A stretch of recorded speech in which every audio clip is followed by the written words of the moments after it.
Chamber of Commerce and Agriculture. Deck the halls with boughs of holly. 'Tis the season to be jolly.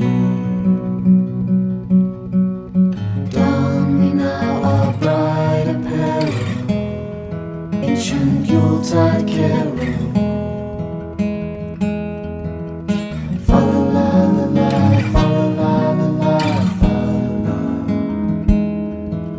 See the blazing Yule before us. Strike the harp and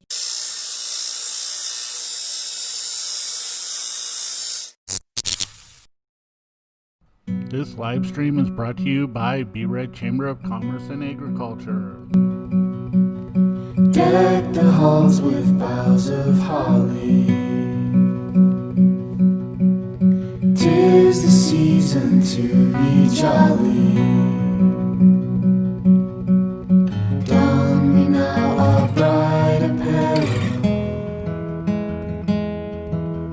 Join the ancient Yuletide carol.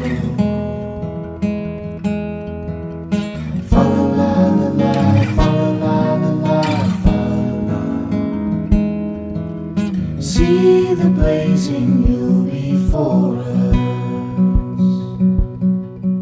Strike the harp and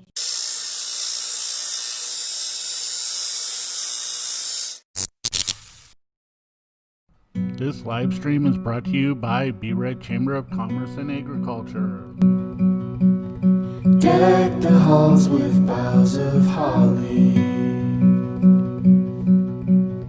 'Tis the season to be jolly. Don we now our bright apparel. Join the ancient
Anyway, we'll start.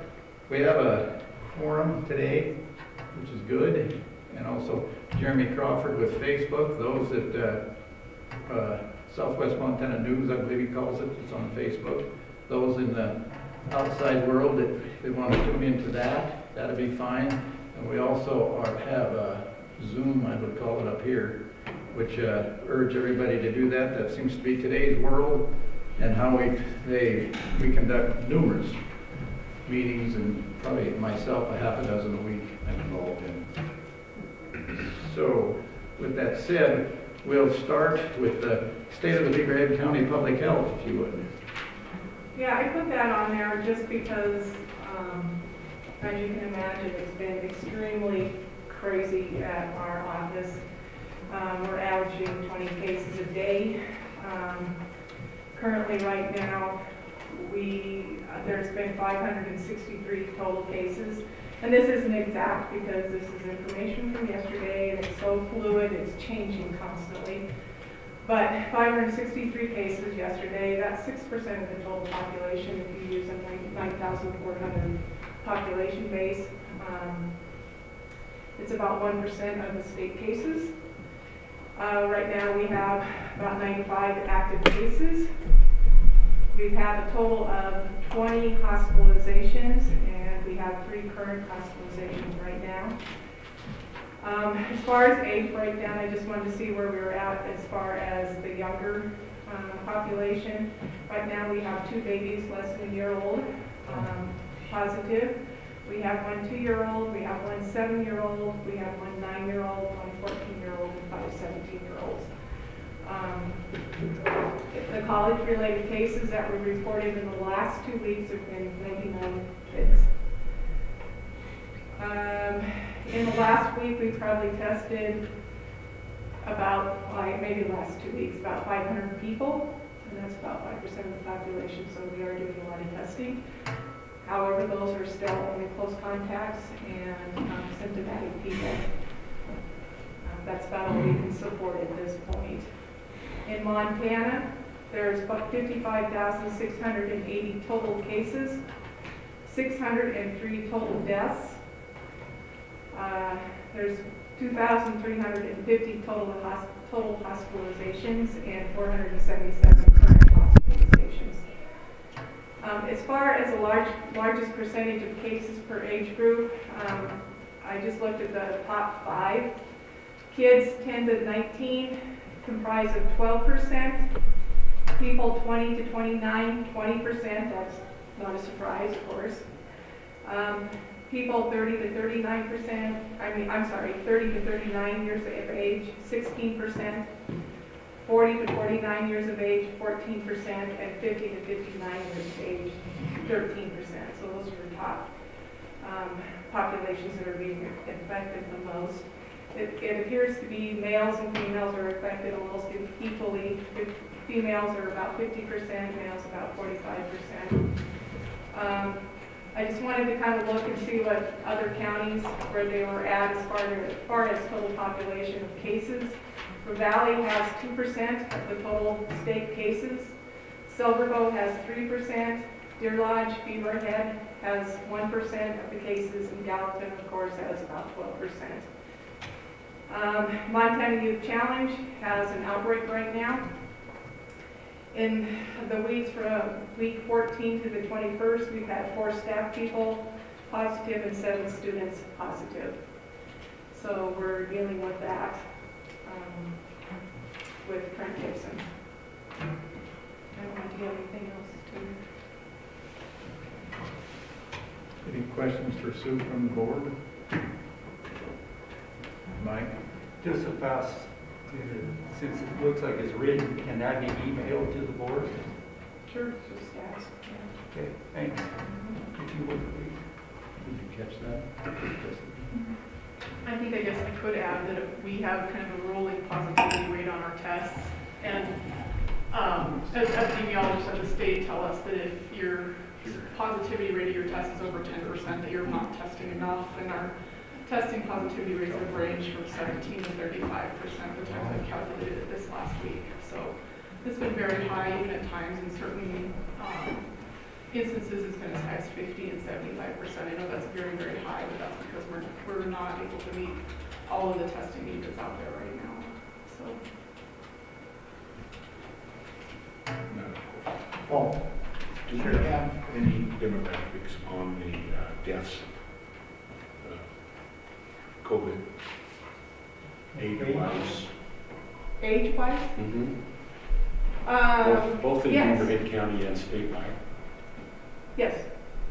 I don't know what they are, but they're on the state now.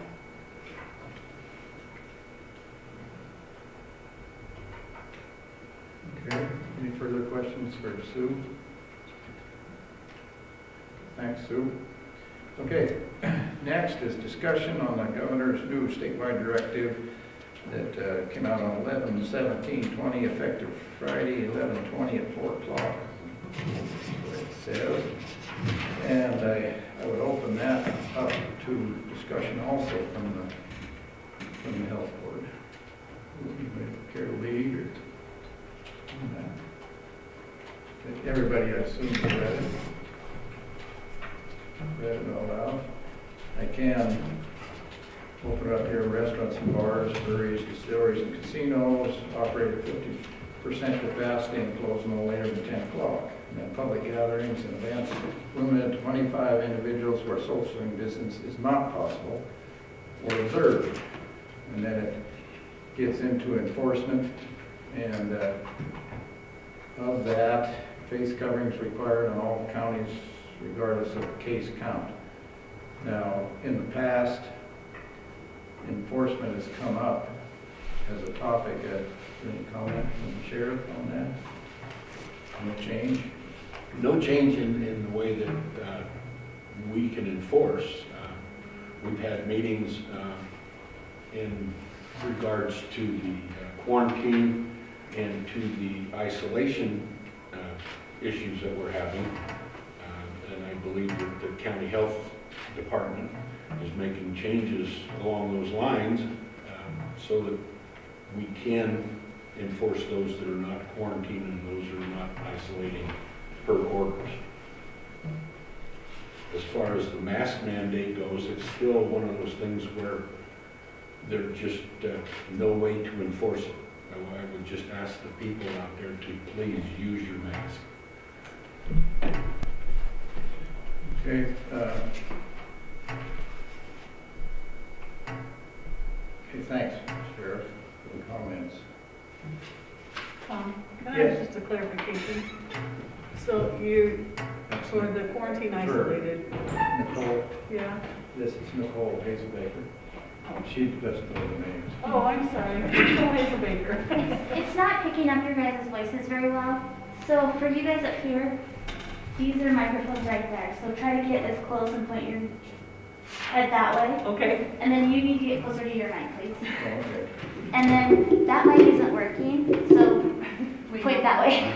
Please, okay. Thank you. Sorry to interrupt, but we're getting phone calls. Thank you. So just a matter of clarification on the changes that public health is making for quarantine isolation. What are those changes? So, and whatever the change is, what are you able to do? Okay, what the statute says is that I can enforce it if they're given a written order. Okay. So in order for me to make any changes in what I do, I need a copy of the written order that's signed by the county health officer. And I need to know that the person who is under quarantine received a copy of that. Then what I would do is, again, we'll try to educate as best we can, but that information will then be taken to the county attorney's office for him to review. Okay, perfect. Thank you. Now, are we discussing, since it was on the agenda later, quarantine and isolation? Or without just answering her question, we'll have that come up later? It's probably will come up a little later. Okay, then I'll hold off my discussion. Okay, I see another hand. It'll be A little later. Now, am I correct in understanding that, too, that Dr. Evans is the county health doctor officer, as such, that she can designate pseudoscience, correct? I don't know, I don't see anything in the statute. Jed, our county attorney, Jed Fitch is in the rear there. Yes, to answer your question, Tom, 50 Jed, you're going to have to come forward. Okay. Take a position on one of the pews right against the table.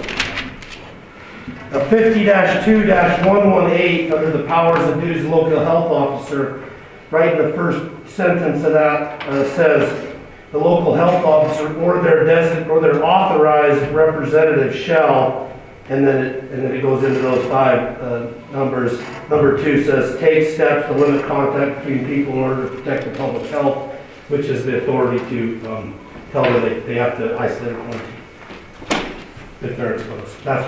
So to answer your question directly, they could designate another person. But who gives them the authority? Does the doctor gives them the authority, or does the city county health board give the other person the authority? It says, in order to carry out the purpose of the public health system in collaboration with federal, state, and local partners, local health officers or their authorized representatives. So it would be a person authorized by the local health officer. That's how I read the statute. Okay, and it could be read though, city county health board is the one that gives the authority. Because authority doesn't come from the health officer, it comes from the board. It comes from the statutes that empower the health officer that's appointed by the board. These are state statutes that empower the health officer. So I would read this the way the commas work.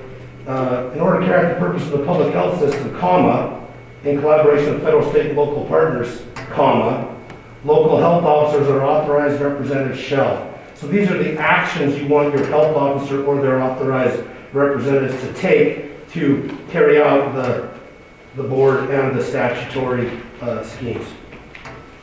And I guess we already do that with the sanitarians, they are the need. Exactly. So number 1 in this statute says, make inspections for conditions of public health importance and issue written orders for compliance or for correction, destruction, removal of condition. That's going to be inspection of restaurants, for example.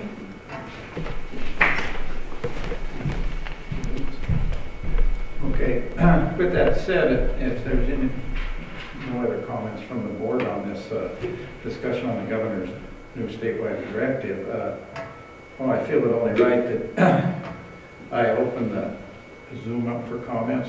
That'd be the public to comment in. Hannah from the clerk of court's office is my technical there, running the controls over there. We would not have anything if I got up there. So, but with that said, she just tells me there's 58 people on. And just following the practices I had when I'm at the legislature and all that with hearings there, they limit the time, and then it comes down to, we are numerous ones, the first 10 get to talk and the rest get to say approve or disapprove. It boils down to. So with that said, she can open the mics upon that, and we can go one at a time down through for the thing, but I'll limit it to 2 minutes for each one. And she's helping me out timing that, if you would. So I appreciate everyone on and listening and everything, but with the quantity of people, which is totally understandable, I would open that up. And then, Tom, before you do that, I did want to make some comments about the masking and the benefits thereof, and when did you want me to do that? right now would be fine. Okay. This is Charlotte Quist, Vice Chair of the, you can stand here, and this might pick you up if you'd like. I know people on Zoom can't see the slides that I've got on the overhead here, but I will try to go through them verbally so you understand. First of all, again, as way of introduction, my name is Charlotte Quist. I'm a veterinary pathologist, and the reason that that's pertinent to a human health issue is that veterinary pathologists are often the ones that deal with investigations of human disease. Many of the human diseases are, just like COVID, are cause too much mortality or too much morbidity to allow testing of those disease agents in people. Hence, animal models are typically used for the investigations of disease. Not just investigations of disease processes, which is what we pathologists do, but also investigations of new drugs, new vaccines. All these kind of things are usually done by veterinary pathologists. And I am a diplomat of American College of Veterinary Pathology. I have a DVM degree plus a PhD in pathology. So that gives you a little bit of my background and why I feel I can speak to this issue. Back in July, we talked about the benefits of masking and some of the mandates. And in response to that, Mayor Clappin presented a written report to the Board of Health back in October. I think most of the Board of Health has read it. I don't know how broadly Mayor Clappin's report went beyond that, but much of what's in this talk is just geared to make comments about Mayor Clappin's report, which he lists as a proposed position report for the Board of Health. his main points were, number one, is mask use effective in preventing COVID infections? Number two, is social distancing of value? And finally, is the mortality due to COVID-19 any higher than the incidence of other respiratory infections such as influenza or other pneumonia-like conditions? And so those are the 3 points I'm mainly going to speak to, and I hope it also clarifies some of the mask issues. The slide I'm presenting now was one I presented in July, where it showed worldwide infections of COVID of some 2 million or 12 million. U.S. was at 3 million. Here in Montana, as of middle of July, there were some 1,300 cases with 25 deaths. At the time, we called this an imminent threat to the county.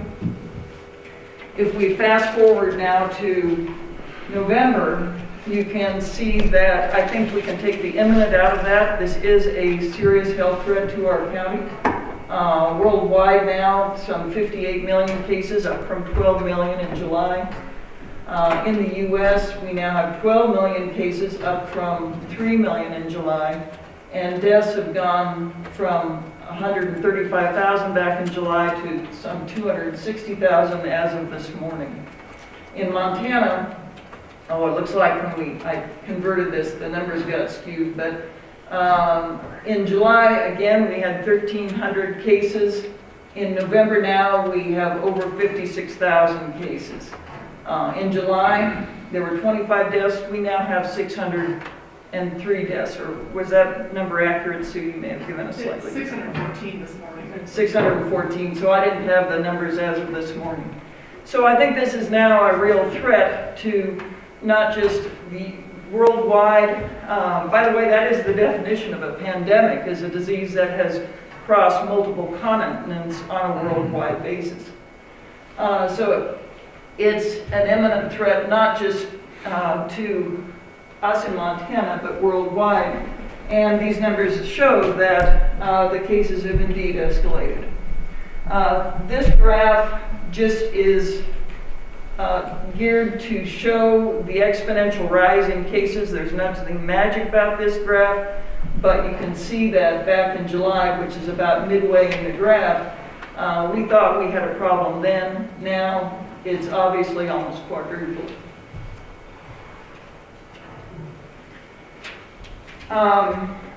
This is comparative mortality rates. I wanted to take Mayor Clacken's points a little bit out of order just to discuss mortality in general right now, and then get to how we might prevent it.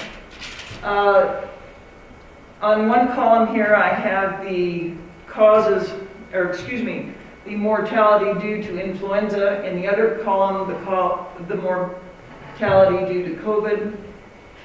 In the U.S., just to go to the high points of this, mortality from influenza generally ranges somewhere between 3,000 and 80,000, depending on the year and the severity. This is not as significant as the mortality was back in the Spanish flu epidemic in 1918 and 1919, but we have much better medical care now, and so I think it points to that. Last year we had about 22,000 influenza cases or respiratory-like influenza cases in the U.S. according to the CDC. In Montana, losses to influenza back in 1918, 1919 were estimated to be about 4,000. We didn't have that many good diagnostics back then. Since then, mortality in Montana due to influenza-like respiratory diseases has ranged somewhere between 24, 25 a year and about 79 a year. In the 2019, 2020, through April, which is the most recent data I could get, there were 17 deaths. So this last winter, there were 17 deaths due to influenza. In contrast, we're now sitting at 603 deaths in Montana from COVID, or 614 as of today. So hence the numbers are significantly higher with COVID than they have been historically with influenza, going back anywhere this side of that 1918, 1919 outbreak. So I just wanted this to point out how significant the mortalities truly are. And yes, we do have much higher mortality due to COVID than these other respiratory diseases. Now, one of the things I should comment on here is this is only mortality data. If I can ask Dr. Evans to point out, this does not take into account the morbidity, the people that remain with lasting health conditions beyond their recovery from COVID. Dr. Evans, would you like to comment on that? Sure, yeah, I think one thing that we often talk about is morbidity as well, because in morbidity, we talk about morbidity and mortality, and morbidity is the disability people live with after they have something. So what we're seeing is people, sometimes they're called the long haulers or a long post-COVID or the long tail. People are having significant disability, and we've seen it within our community too. We've seen people that now have to carry around an oxygen tank, or we've seen people that used to live independently that now have to go to an assisted living or a nursing home. They're no longer able to live independently. So those things really matter to people. If you can no longer exercise because you can't breathe or because you're so fatigued, that really impacts your life. So mortality is not the only measure that we worry about. Morbidity is really significant too. Dr. Evans, can you give us any estimate of the number of people that have prolonged disease conditions relative to their COVID infections? You know, I did look up some numbers on that, and there was a study that I found that showed some CT scan lung damage. These were hospitalized people, so they were more sick than average. But 6 weeks after discharge, 88% had visible damage to their lungs on CT scan, and at 12 weeks, 56%. So people did improve, but it was a pretty significant percentage that still had CT visible lung damage. And then I found another one, a study of 174 patients. 60 days after symptom onset, 55% had 3 or more symptoms of COVID. And now that we've gotten into this a little bit more, I'm talking to my patients, hearing that more and more. Yes, and I want to point out that my familiarity with the lesions associated with COVID is, again, from studies done in non-human primates, which are the closest we can get to giving individuals a COVID infection to then look to see exactly the pathology that's caused. And I have reviewed data from some of those studies.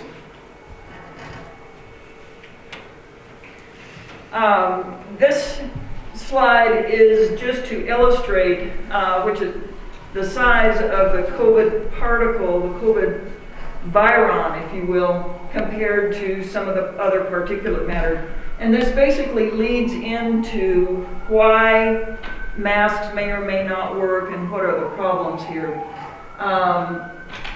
On the far left-hand side, I've got circled in red, the coronavirus virion, the individual virus particle, is only about 1/10 of a micron, which is, you know, many, many, many times smaller than even a human hair.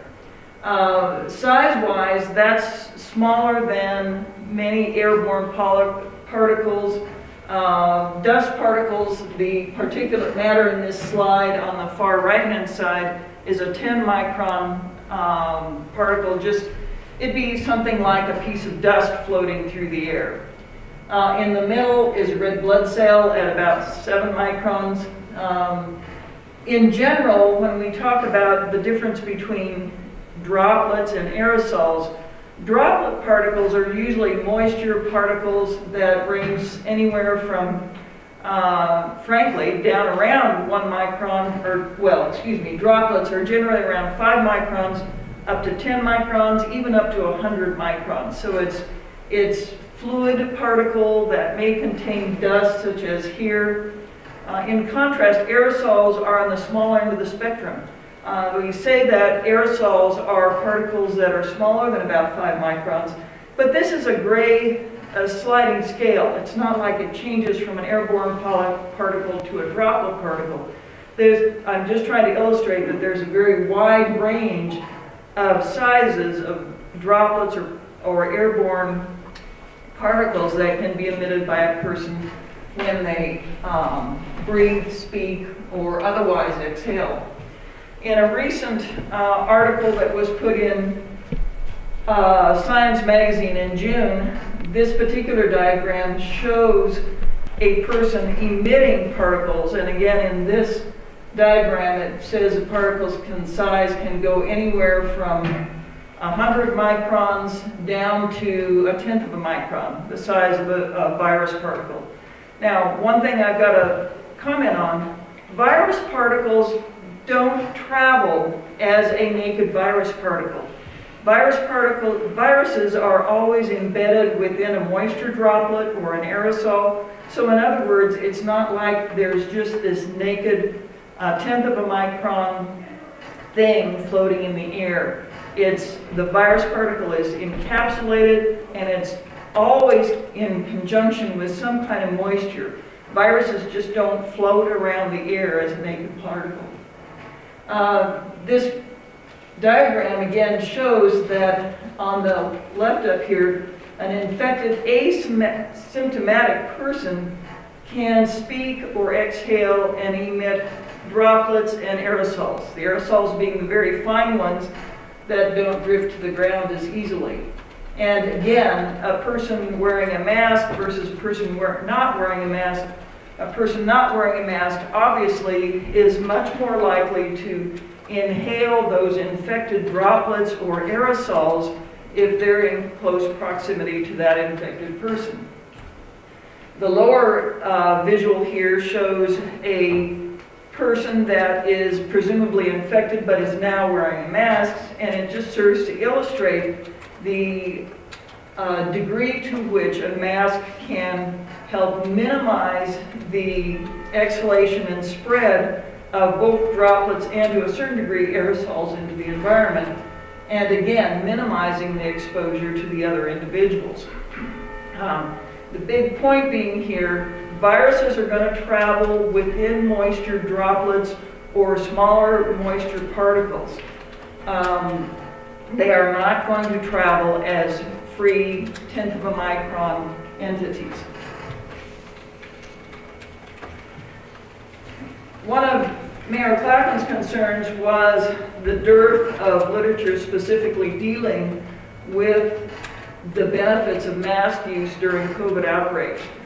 Within the last 6 months of this COVID pandemic, the literature coming out has expanded almost on a daily basis. This is an extensive list of some of the recent data that has come out, not dealing with other viruses such as influenza, but specifically dealing with COVID-19 and what has been done and what we have found with COVID. And I've got copies of most of those articles here with me. But I want to point out a couple of specific ones. The citing here at the top, effectiveness of face mask in preventing airborne transmission of SARS-CoV-2.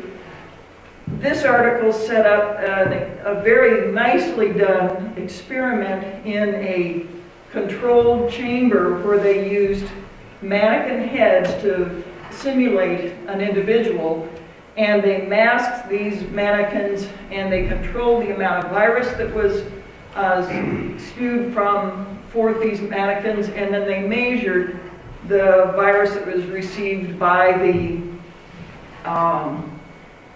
quote-unquote individual on the other side of this chamber. And they tested masks from what we call full protective gear, like you've seen on television, where people are wearing basically a hood, full body suit, and they've got their own air pack, down through the mask that we are all wearing in the room that we call half masks. The other study I'm going to point out, I'll get to here in a minute. On that, that question, how did they control? Did they study all the different ranges of sizes, or Yes. did they just put droplets? Or did they? They had all different aerosol ranges in of there? sizes. Did they put aerosol on? They did aerosols too. Thank you. Now, so my summation of these studies that I just listed, and again, I'll be happy to share these papers with anyone. With respect to transmission, all viruses are not the same. The way COVID is transmitted through the air is not the same as influenza. So taking some of the influenza data and saying COVID's the same, we can't really do that. But there's lots coming out about COVID now that we do have answers for. Again, full PPE, so full personal protective equipment, is certainly better than even the N95 masks that the medical community wears. Those masks are better than surgical masks like the ones a number of us have on now. Those masks are better than homemade double thickness masks, which are better than single thickness masks, which still remain better than no masks. And the benefits vary with the fabric that is used, the weave. For example, these surgical masks are made with a kind of a mesh that's more tighter laced. Masks made with cloth, it depends on the weave of the fabric, how many threads per unit, and things like that. It can also depend somewhat on the type of yarn. You know, different compounds will attract the molecules that are passing through differently, and other factors, like if a mask gets wet, it's not as beneficial. But in summary, that's basically the scale. Masks do work best, and this was one of the things that the mayor pointed out. Masks do work best to prevent droplet transmission. They're not as good as aerosols. And you know, droplets are larger, they're more easily captured in masks.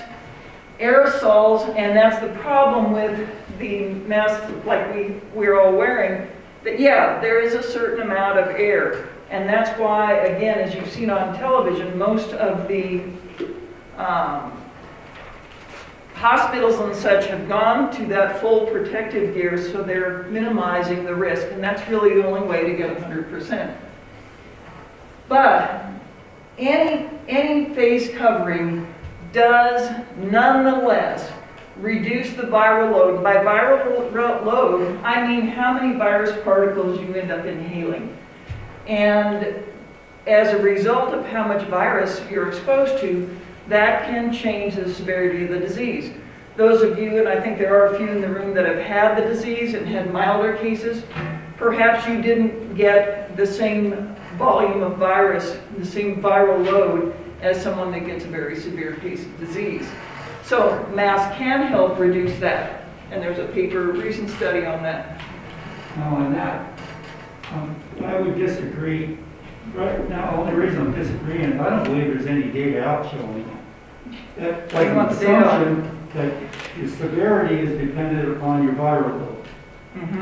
I have never found, you have a document that shows that they've tested people and they gave them different viral loads and some they've done that in animals. That's one of those things that is not done in humans because of the severity of the disease. They have done those types of studies with diseases that have a lower mortality rate.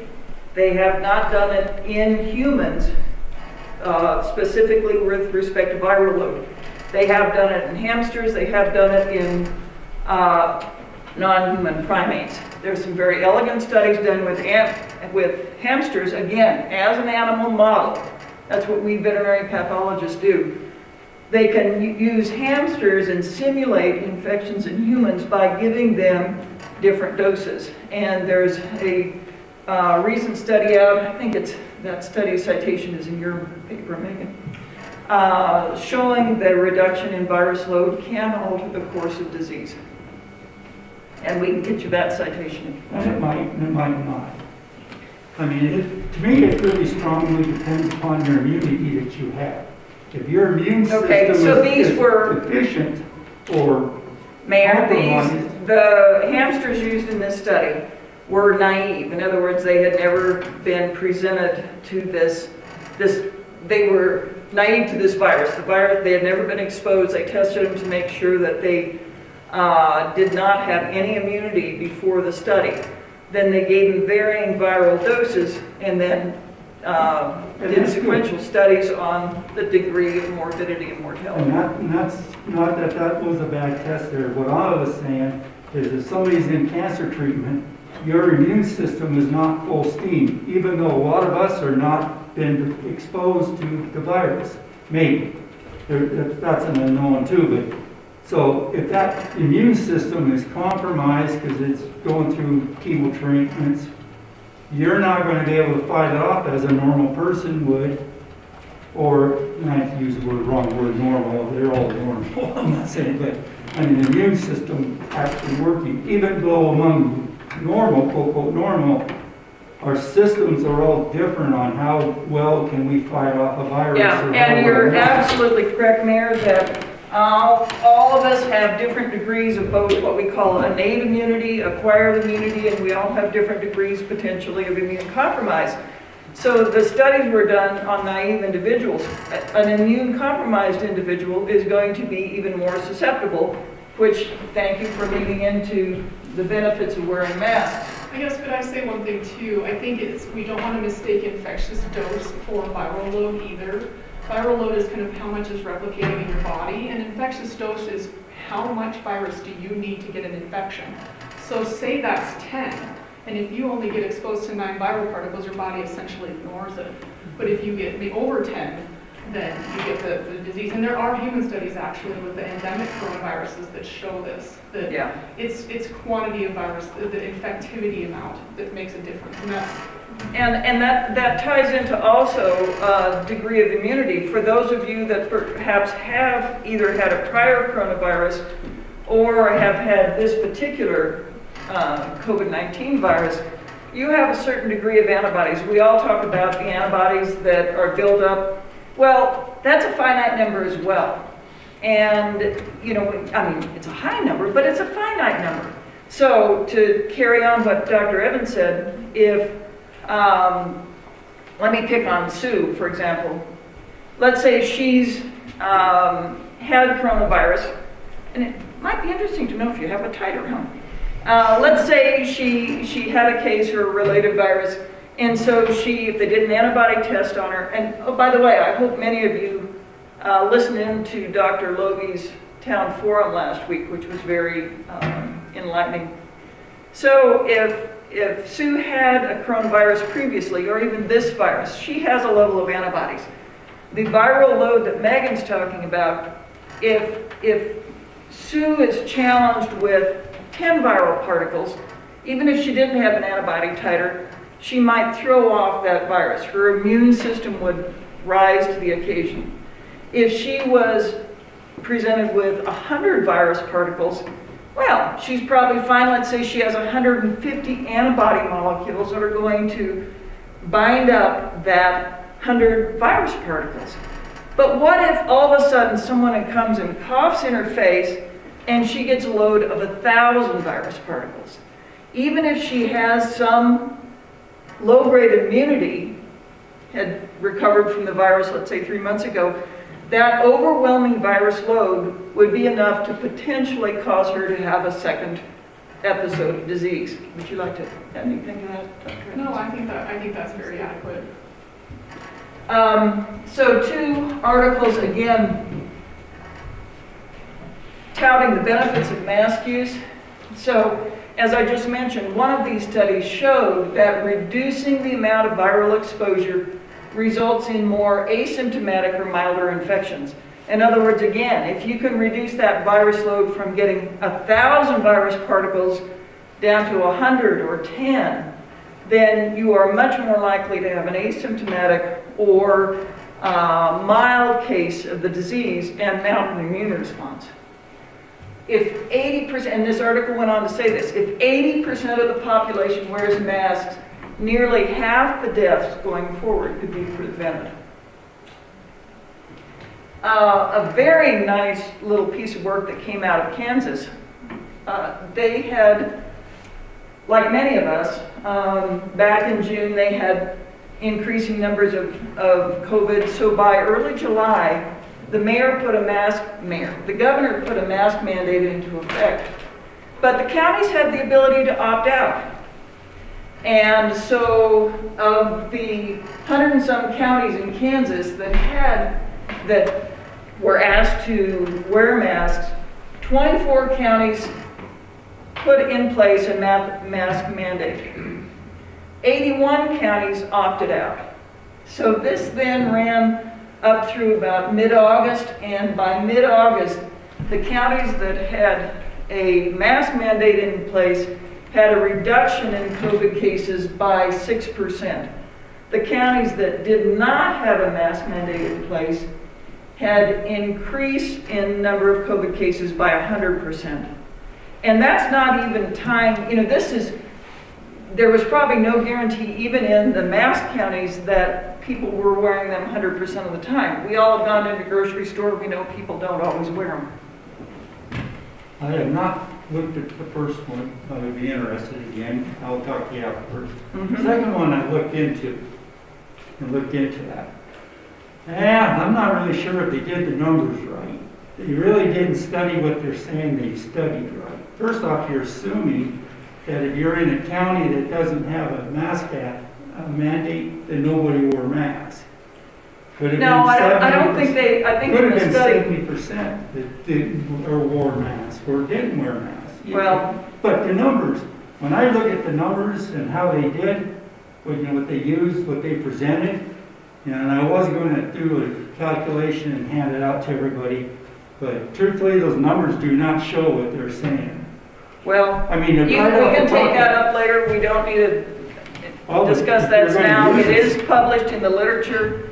It's in the morbidity and mortality reports for November. So there are a lot of people that feel that, this is a very loose study. This is not a controlled study, but it's an interesting insight into what happens just in general. And it is a very loose study. It's not controlled. Statistically, it's meaningless on what they're saying. Well, let's not argue that. It's not my paper. I can't argue the data, and I'm not going to. So, I think there's ample data that suggests that wearing masks has a great deal of benefit for communities. So let's go on to the next point, is social distancing of value. In Mayor Clacken's report, I think he made the case for us. There's, I think, good evidence. Well, we talk about social distancing, by the way, as being a minimum of about 2 meters or say around 6 feet between people. And that's based on how far those droplets I mentioned earlier are likely to travel. Do some of them travel beyond 6 feet? Yes, they do. So a 6-foot distance is no guarantee that you will be safe. If you have a mask on, the chance of mitigating any disease spread at that distance is vastly improved. So again, what the 6-foot interval does not deal with is aerosols. And aerosols are those fine, less than 5 micron particles, usually moisture-based, that can drift past that do tend to float in the air. They do not settle to the ground as rapidly. So those are the ones that are a threat. And that's where being indoors in a concentrated setting, so you've got a high number of people in a room, they're in there for a prolonged period of time, those airborne clouds, if you will, have the potential for floating through and becoming in contact with naive individuals. Now, there's good data that droplets can cause infection. Again, those larger droplet particles will carry more virus per unit than the little teeny small aerosols. Have they documented that aerosols indeed could cause infection? If I'm up here, will Tom in the back of the room get it from an aerosol? Probably not, but a lot of those studies aren't done. But there's a lot of empirical evidence that airborne transmission is possible. I haven't seen any recent studies any tighter than that, have you? No, I still think the overwhelming amount of transmission is droplet. Yeah. I think that's what we need to remember. And so even though we recognize that partial face covering masks are not ideal against aerosols, that is not the main means this virus moves from person to person. Mayor?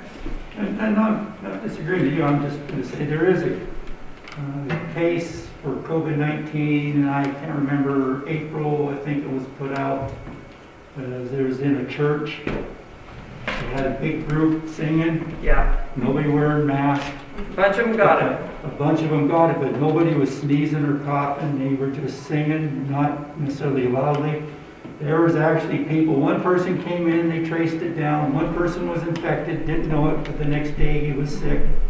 It turned out people 35, 40 feet away from him caught it.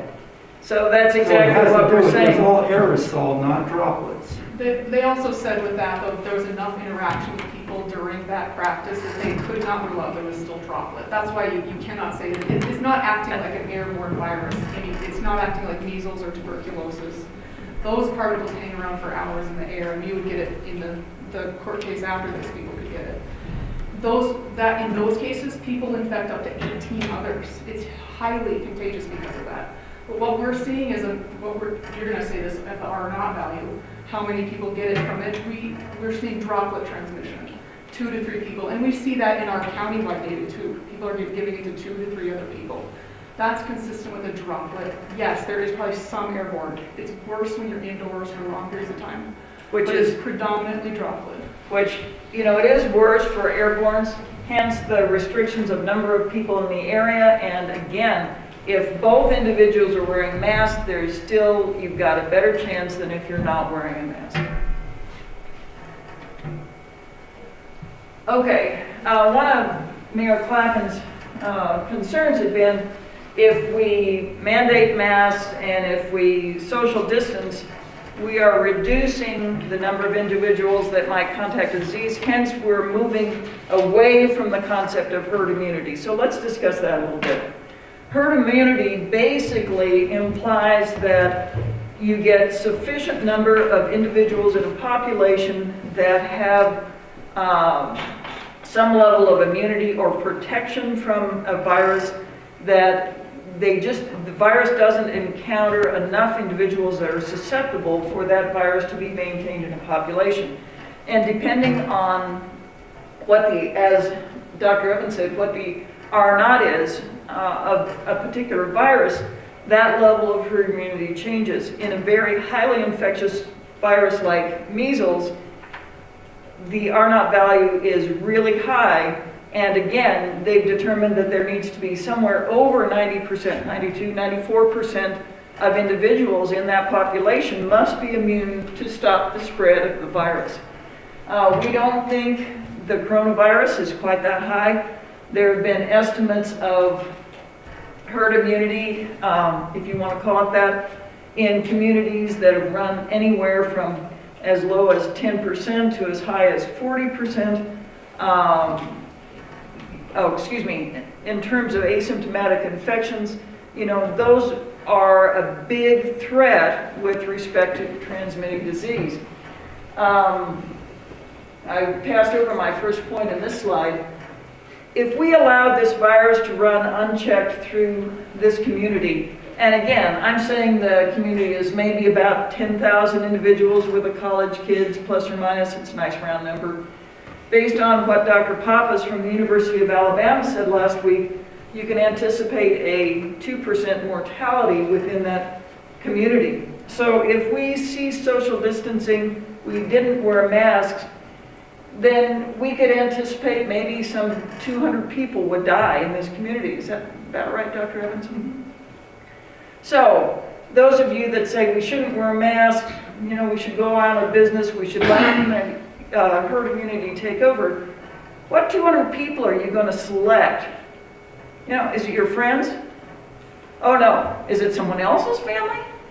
Oh, let's kick off the old. Oh, but you know, we're going to lose a few kids now and again too. Who's going to choose? Again, if both individuals wear a mask, we can circumvent probably 80% of the potential deaths going forward. So, one of the problems with the human herd immunity theory is, again, we don't really know where that is with respect to coronavirus.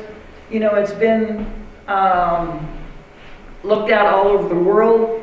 They thought they had some herd immunity in some of the South American countries, only to 3 or 4 months later have those countries rebound and have high levels of infection again. Same thing has happened in Italy. We all know they had a very high level and then now it seems to be waning, and they're having another outbreak. So there is waning immunity. We can't count on herd immunity happening because of the documentation of individuals that have had numerous cases, or more than one case. Dr. Pappas mentioned last week that he knew personally a couple of people that had had it back in April, and then in July had another case. So you can't count on immunity being prolonged. That really disrupts the concept of herd immunity. Now, if we get a vaccine, then that will really help us because we can increase the numbers. But that's not going to happen in the near future. One of the other premise of herd immunity, some of the advocates of it say, oh, you should just let the virus run unchecked through the healthy individuals of a population. In other words, keep the people at high risk that are immune compromised, that are older, keep them sequestered, just let it run through the rest of the population that are going to survive it. Well, how are you going to do that? I mean, look at our nursing home situations. Yeah, we've got them sequestered, but who's taking care of them? It's individuals that go out in the community that come back in that might encounter the virus. So it's the idea that you can protect high-risk individuals and let the virus run through people that are more apt to survive. I think that's a slippery slope. Dr. Evans, do you want to comment? No, I agree with that. Yeah. Well, let me make a statement ask a question, whatever you want to call it, on it. And I'm believing, so you're telling us that if you wear a mask, we stay distance, we will defeat the virus and it will be gone. No, I'm not saying that. So every time No, I'm not saying that, Mayor. Every time that we lower down how many people the infection's going on, everybody feels better.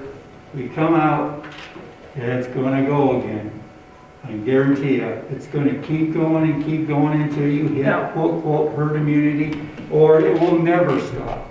Those are the two options. Either we get lucky with this disease. I think there's something in the middle, Mayor. You are absolutely correct, and I think any of us would agree. This virus is not going away. This virus is going to be with us from now forward. There have been very few viruses, none on record that I know of, that have been eliminated just by virtue of the cured immunity concept.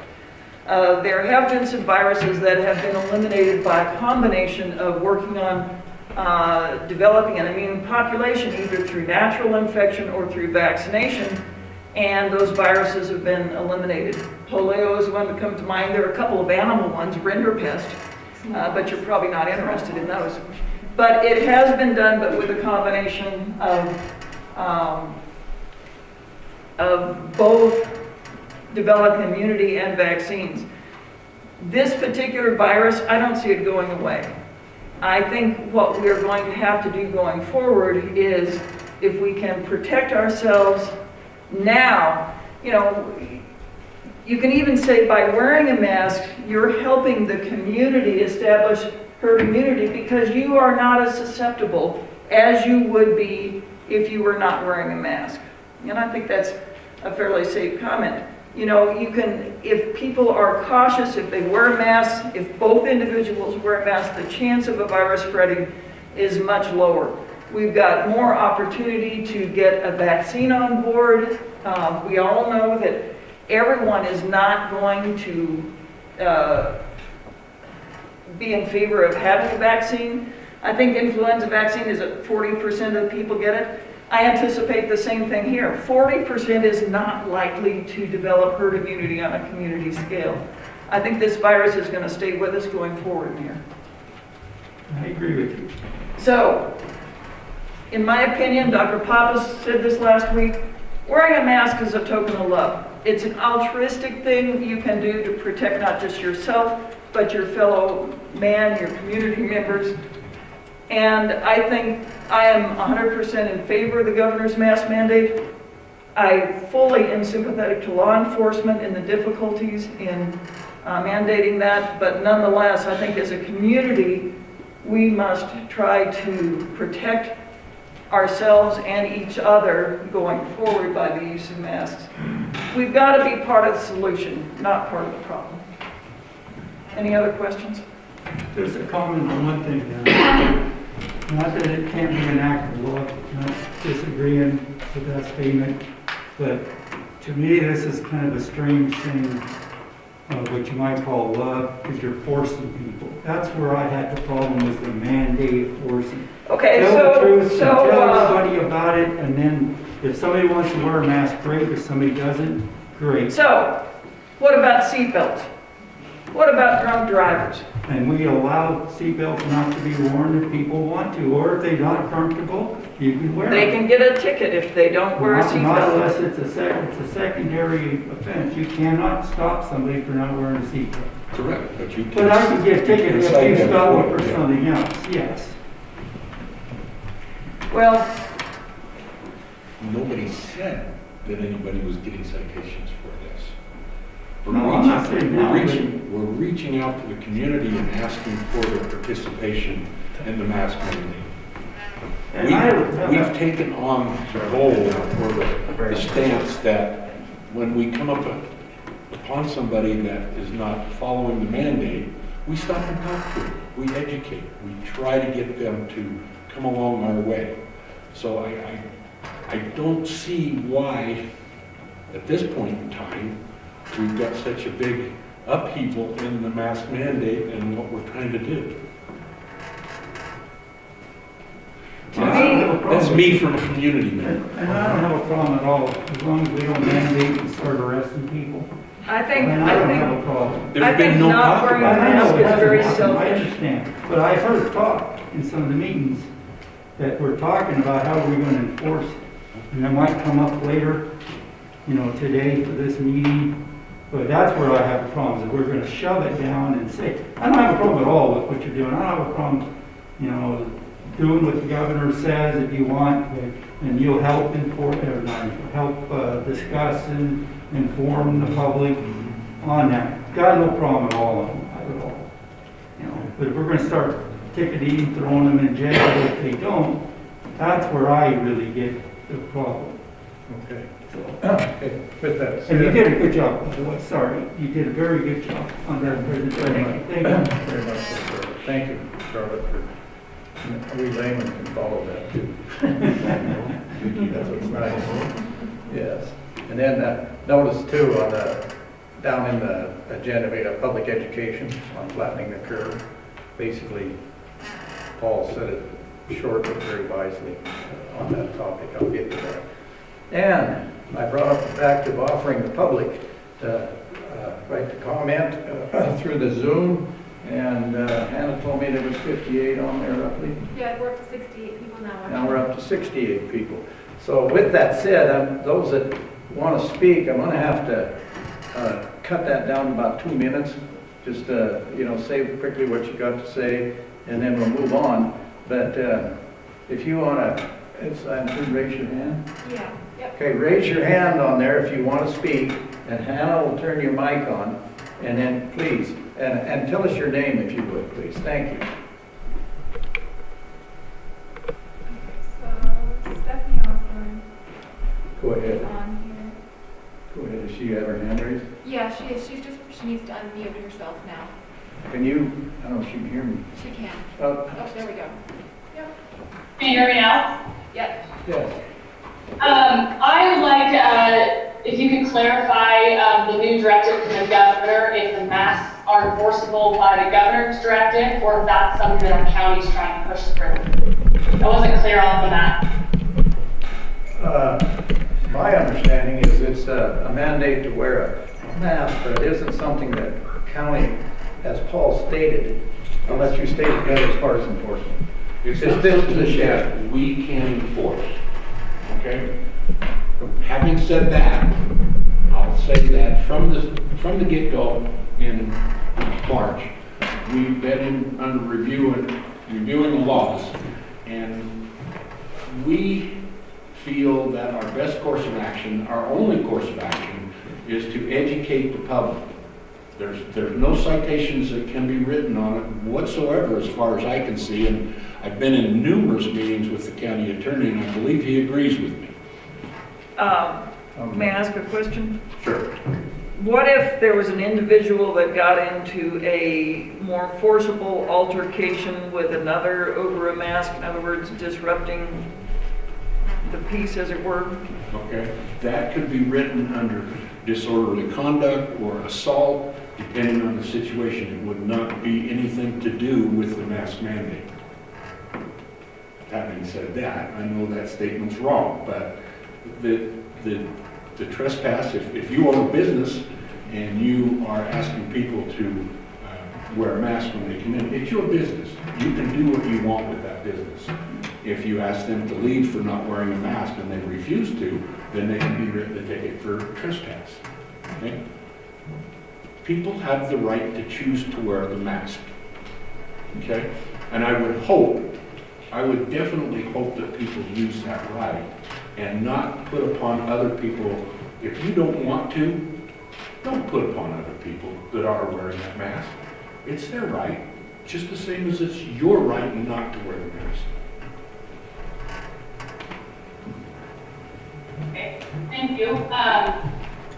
Another question is, one thing, well actually it's a comment, I've kind of seen since March in our county, and I'm speaking solely Beaverhead County, I don't care what side you're for, communication is lacking between the public, people, the school, the hospital, you know, all the officials doing all the work of the public health, the board of health. Communications be an issue, and it's causing a lot of, I believe in this and you're wrong, and I believe in this and you're wrong.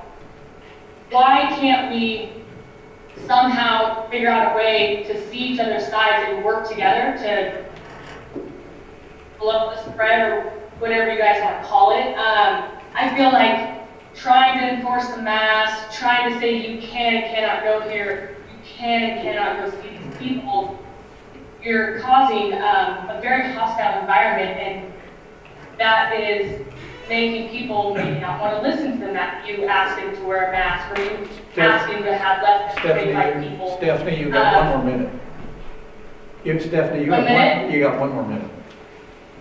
Okay, anyway. And then the other thing is, with all the information you guys are giving us about people getting sick and transmitting to all these other, you know, spreading all these other people, you're giving us all the negative, bad data. Is there any recovery data that you have for us, or stuff that might just kind of give us hope that this is going to make the human population go extinct? Or are we just trying to push this is the bad stuff, and I'm not going to tell you about it? Like that's multiplication. That's it. That's it, Stephanie. Thank you very much for that. That was a short minute, but okay. That's Thank all right. you. Can I have my question answered? Minutes are short, I know. Thank you very much for commenting. Donnie? Hey, everybody.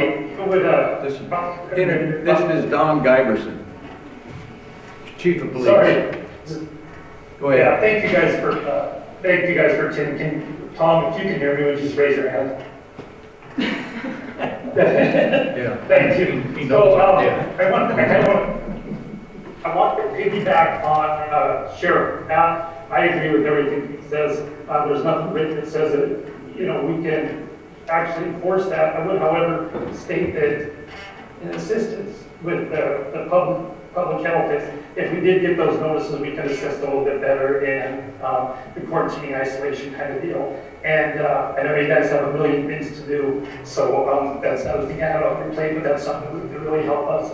Also, on Ms. Osborne's comments, I agree with her as well, is the, you know, communication does become difficult because we have so many entities involved, and 3 people up at public health is just, it's stressful.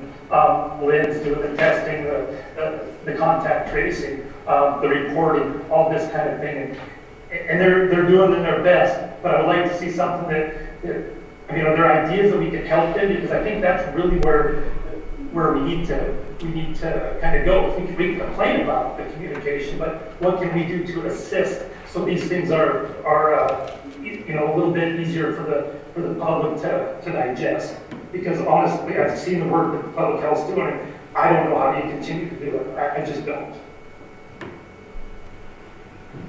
One number that is good that Karen just texted me from public health is that 477 people have recovered. Did the public catch that? One number that was, Dr. Megan Evans was just text from public health, that there's 477 individuals in Beaverhead County have recovered. I being one of them. Out of, what was it, 500, 600 and some? 563. Okay. That's 563. Is that it, Don? No. Yeah, thank you, Don. Hey, thank you guys for all you're doing, and every one of you guys. This is, nobody wants this, nobody likes it, but thank you guys for all you do. I know everybody's doing their best. We've got a handful of people with their hands raised, so I'm just going Just pick one. It's Eric Troth, and she just needs to unmute. There we go. Eric Troth? Yeah. Yes, hello. Can you hear me all right? Yep. Hi, Eric. Okay, hi. Yeah, thank you. I appreciate the presentations. I'd like to follow up on the comment of a community of our size. I believe it was Dr. Pappas last week talking about approximately 10,000 people in this community, and if we assume a more mortality rate around 2%, that would be 200 people dying in this community, and the issue of, who we choose that to be. I'd like to loop in the question of morbidity as well that Dr. Evans had brought up, that I think sometimes it's misleading to only focus on mortality and not include morbidity or what it took to get people to survive. So even if they come out as recovery, they may have been in the hospital for an extended period of time. This seems to put a heavy load on the healthcare system when you have higher numbers of people who are infected or who are perhaps developing long-haul COVID symptoms. I just watched something on 60 Minutes, was it last night, where they had someone who was a fitness trainer and somebody who was a marathon runner, and those people had COVID, but they didn't fully recover and they weren't able to do their activities of daily living in the same way. It just seems like we're potentially mushrooming a humongous public health issue by not preventing the spread of the disease as much as we can. It's not just simply a few deaths, but it's a lot of other things that are connected to that as well. So I appreciate further comments on that from perhaps Dr. Evans, or was it Shirley Quist? Did I catch the correct name there? But anyway, I'd like to hear some further comments on that, please. Yeah, I just would reiterate the small study I alluded to, but it was 174 people, and 64 days after their symptom onset, 55% had 3 or more symptoms of COVID.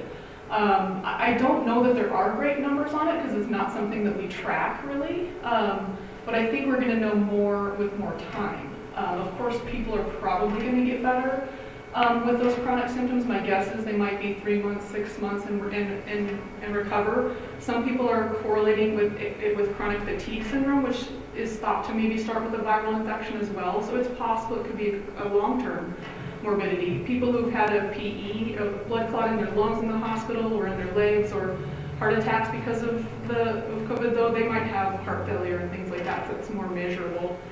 So I don't know that I have great numbers. I think they're going to trickle out here, and we'll know a lot more soon. But at least we know that it is a significant problem. And just to add one quick comment to that,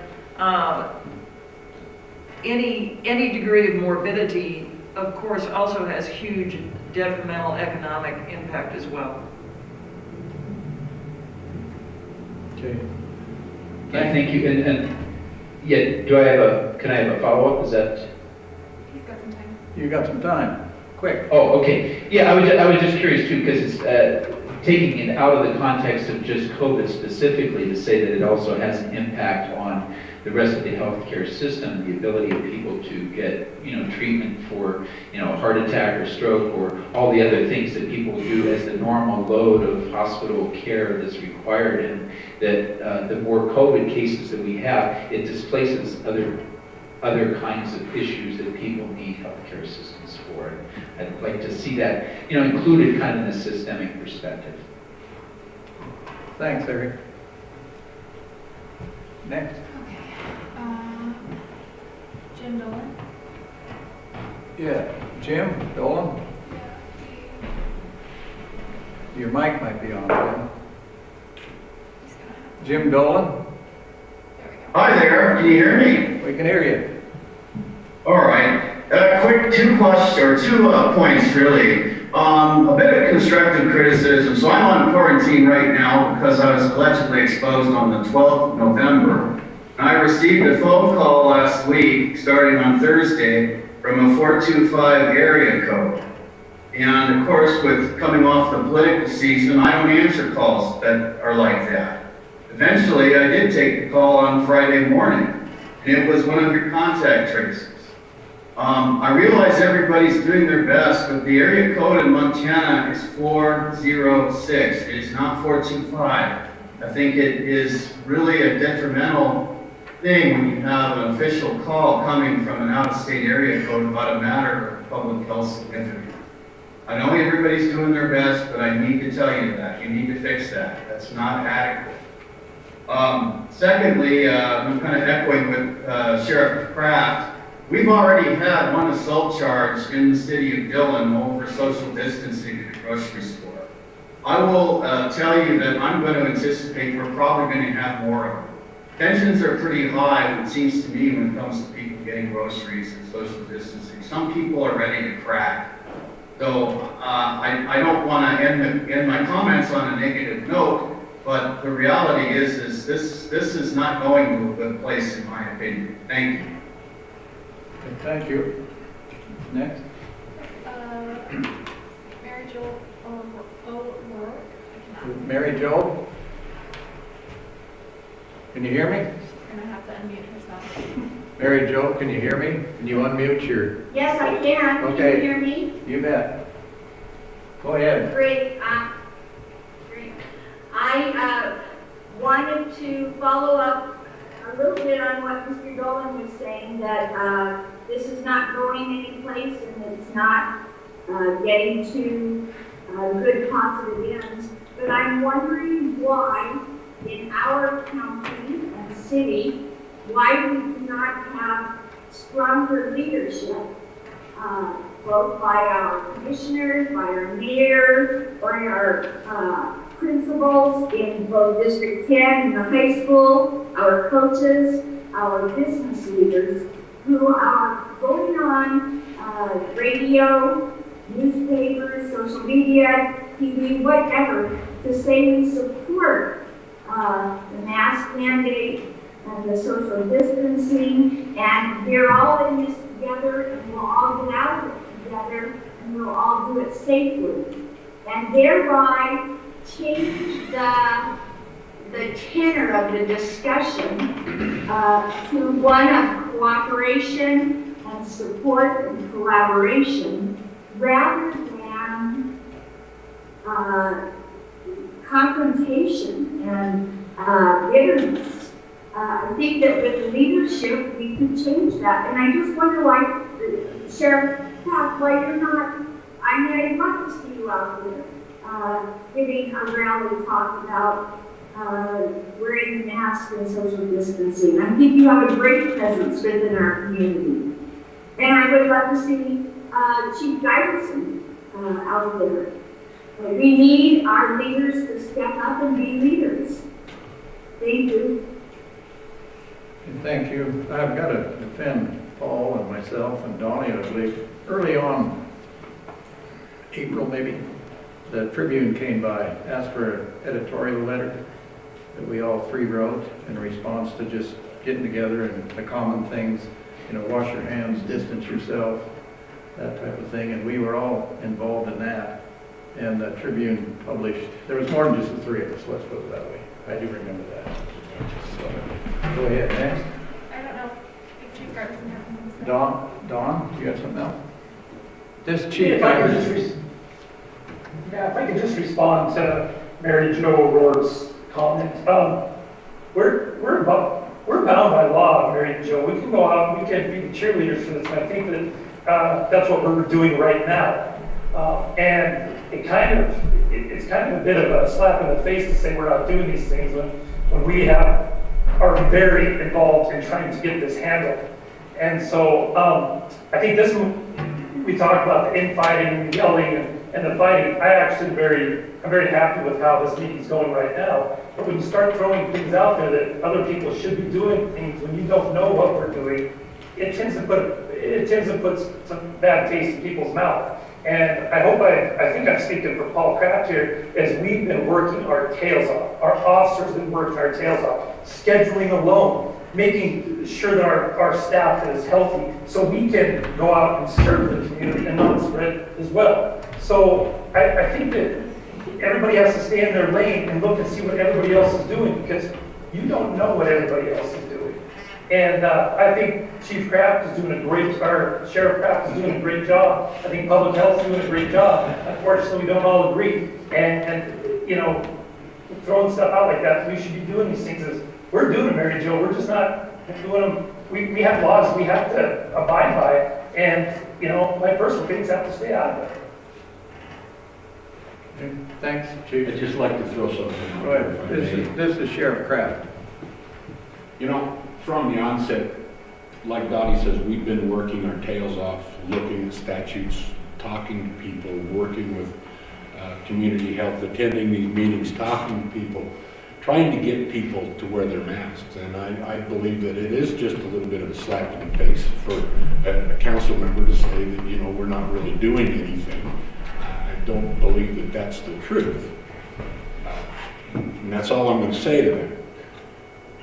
What I would like to follow up or to end with is that we hear a lot of discussions about what's proper, what's not proper, what you should do, what you shouldn't do.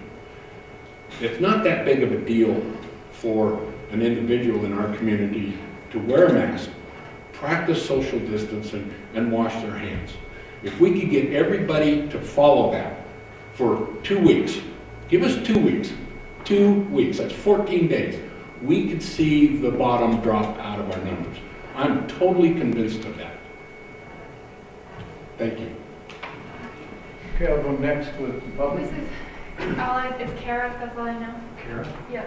This is Kara. Kara, can you hear me? She needs to unmute. You need to unmute. There's Kara? Hi, Okay. can you hear me? You bet. Thanks. This is Kara Richmond, and I'm actually speaking as a community member, although I work at Public Health. And it is just to ask how business owners can handle if they do have individuals coming into their business who are not wearing a mask. They're really vulnerable, you know, in that position. So how should they best handle that?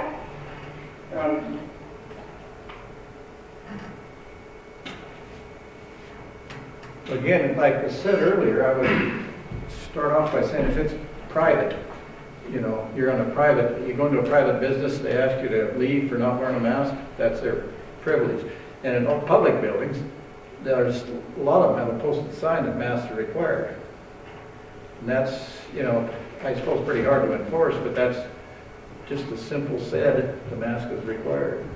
You know, when they come in, you meet them or something, say something to them. You know, mask is required in this building, and in the county here, we have a box of masks at the door.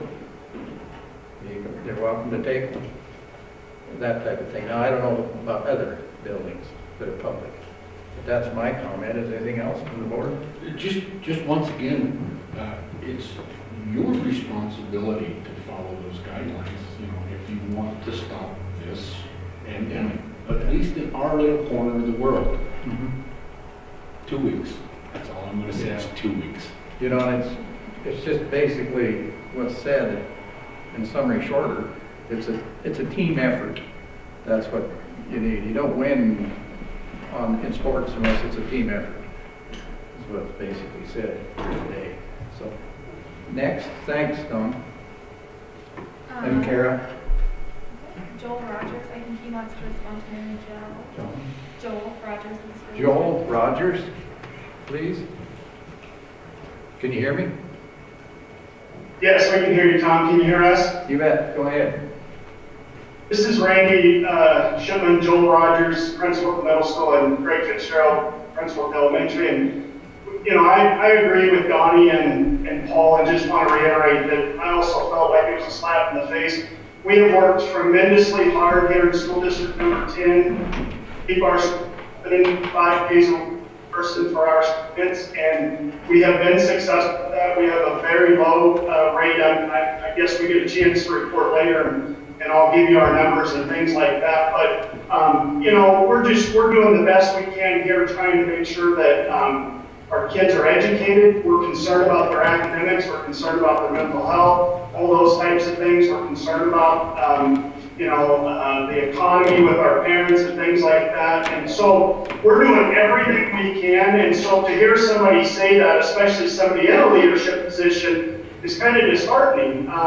Again, my principals behind me have worked extremely hard in making sure that their buildings are safe, our kids are healthy, and their staff is healthy. And to this point, some real positive news, going back to what Stephanie said earlier.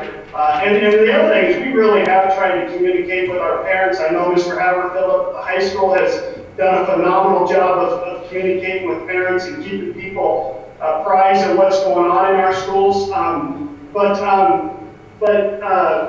Anyways, I lost my thought there. But the bottom line is we've worked really hard. Oh, I know, positive news later I was going to report is, you know, we have our cases are so low, both with our staff and our students. Again, we're in-person learning for most of our kids. Some of remote. We're in-person learning 5 days a week, and we're doing everything we can to lead through this pandemic and through this crisis. There are, as Mr. Giverson, Chief Giverson said, I mean, there's differences of opinions with everybody, and I think the mayor has articulated that well too. We have worked tremendously closely and hard with and for public health, for all of our kids, for all of our parents, you know, for our community. And so just kind of a slap in the face, and I just wanted to respond to that. And I don't know if we have 10 seconds left for, you guys good? Okay, thank you very much, and thanks for having us on.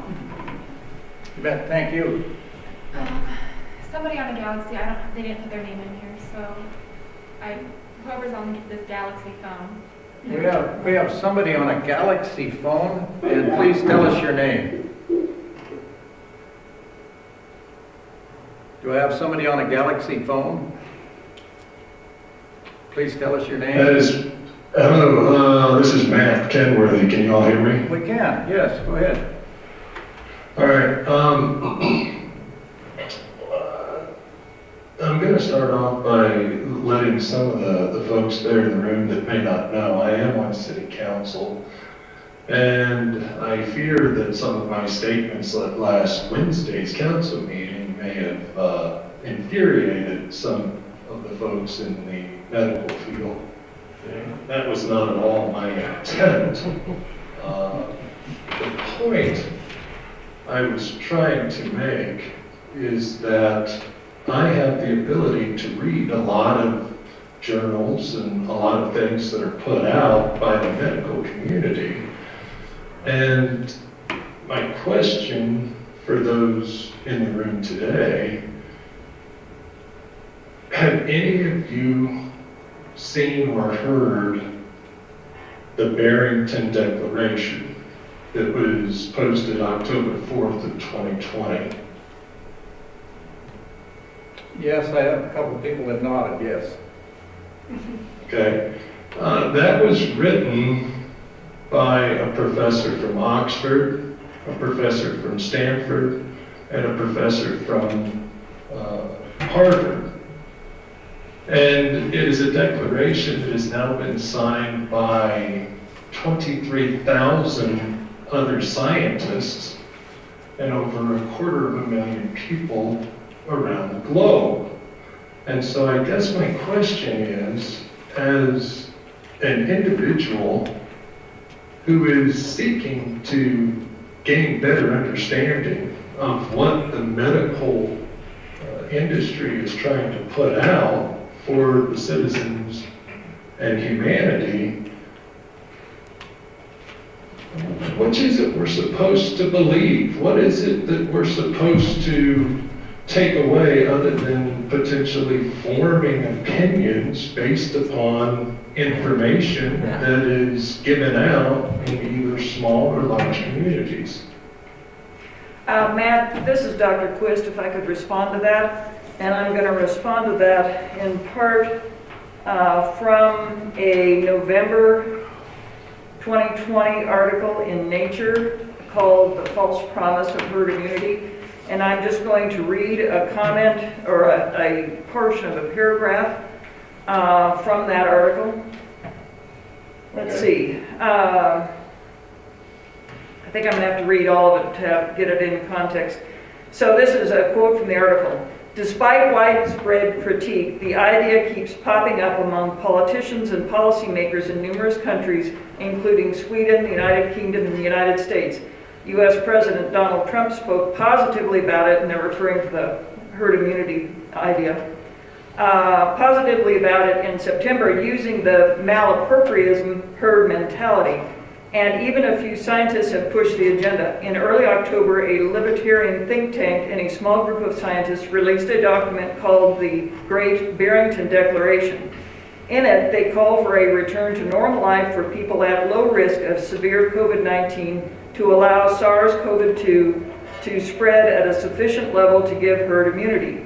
People at high risk, such as elderly people, it says, could be protected through measures that are largely unspecified. The writers of the declaration received an audience in the White House and sparked a counter memorandum from another group of scientists in the Lancet, which is a British medical journal, which called the herd immunity approach a quote-unquote dangerous fallacy unsupported by the scientific evidence. So that's the quote out of the magazine, and in my earlier presentation, if you heard it, that was where from whence I drew the comment that allowing herd immunity, the concept of herd immunity to go unchecked through the healthy portion of a community and protect those at higher risk.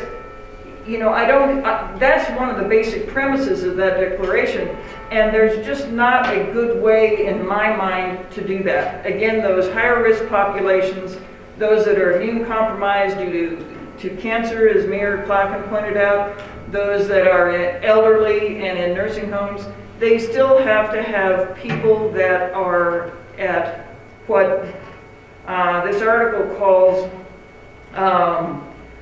lower risk individuals to take care of them.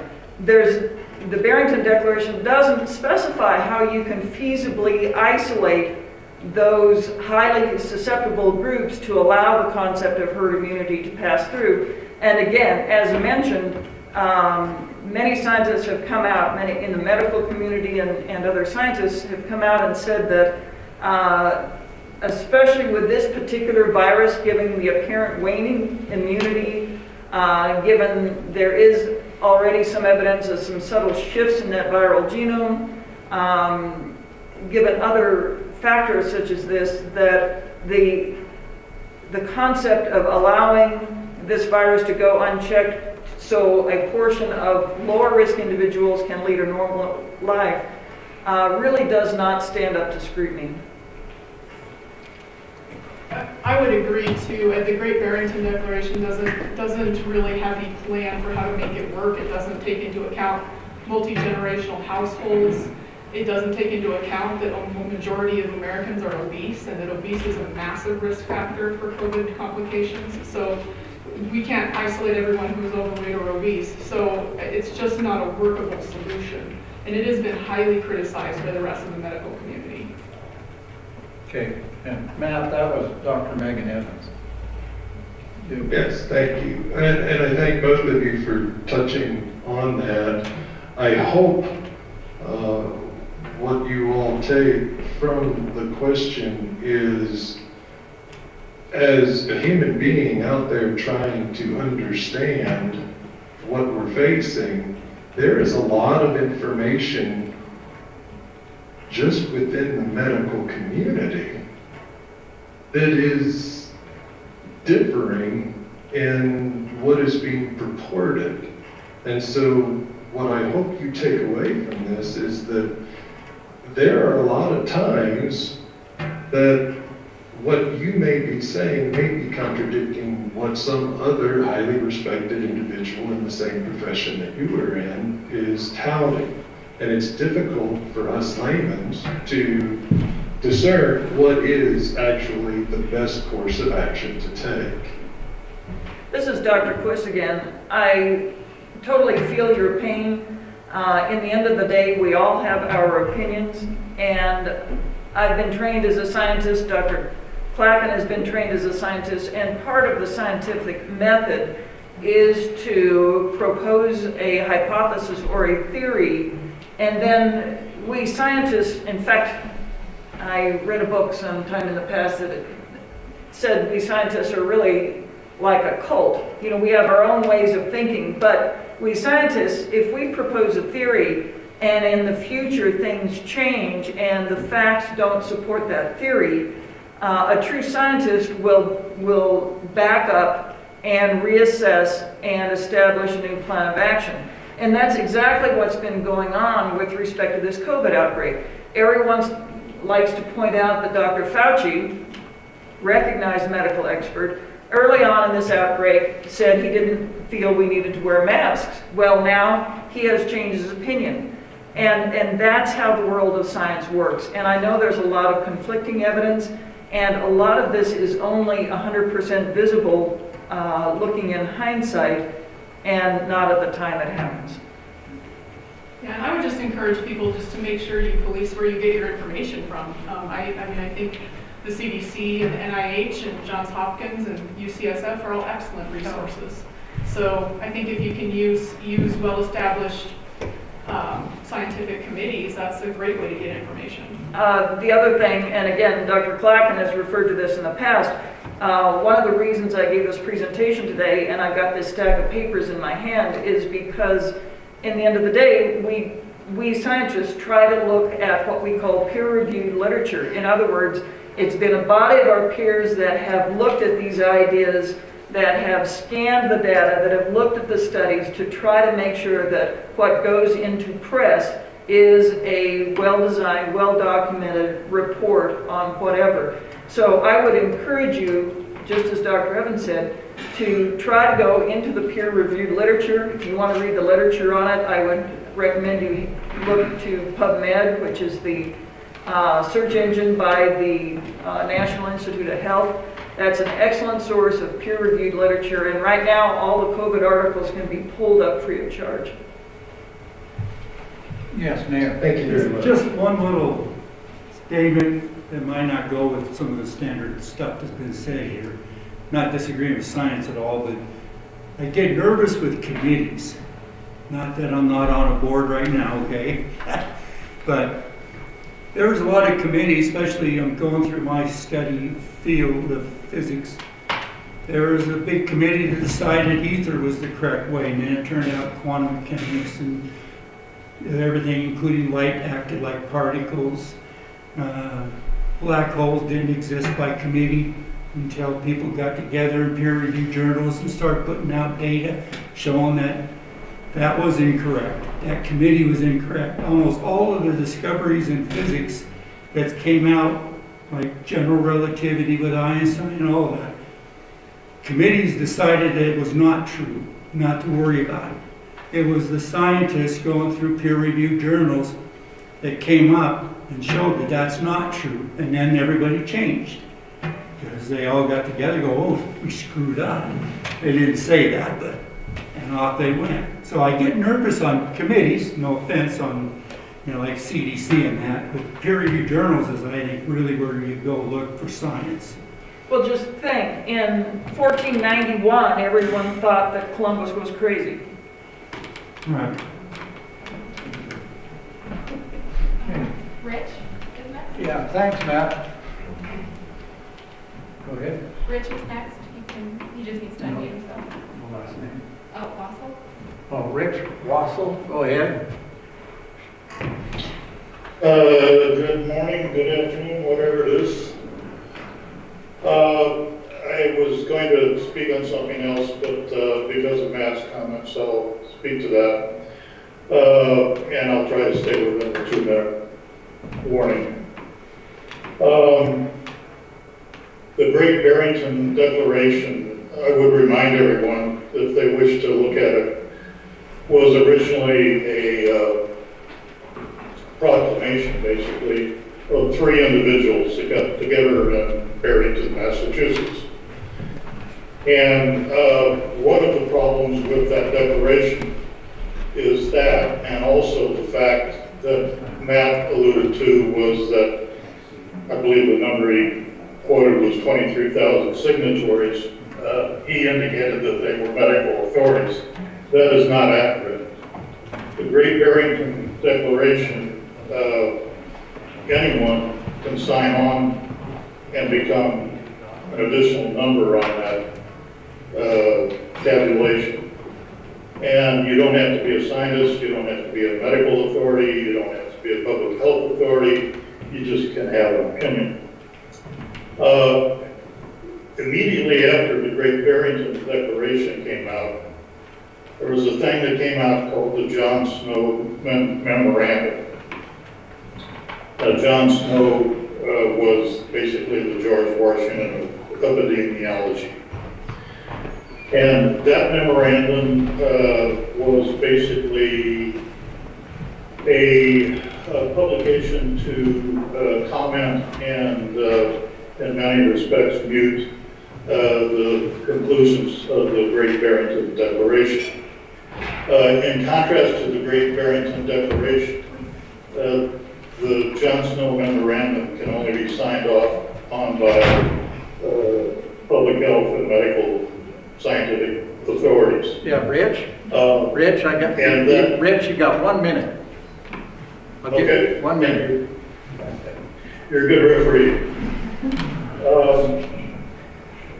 And so the signatories to the John Snow Memorandum include the fact that the organization, I don't have the exact name, but maybe Dr. Bush could help me, the umbrella organization representing doctors in the nation that specialize in infectious diseases.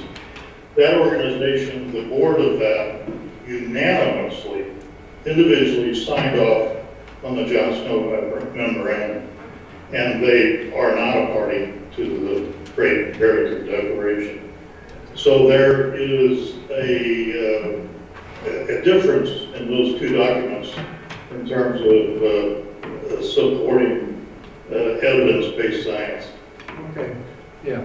Well, thanks, Rich, for your comment. Go ahead. Patricia Carrick? Patricia Carrick? Patricia Carrick? Carrick. Carrick? Oh, Matt Carrick? They confused me. It's my tint of gray. I blame everything on my tint of gray. Since I started dyeing my hair. Pat Carrick? Thanks, Pat.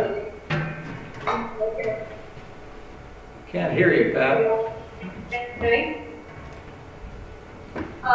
I just wanted to, for one, thanks for really making this welcoming to all of us and allowing us the opportunity to participate.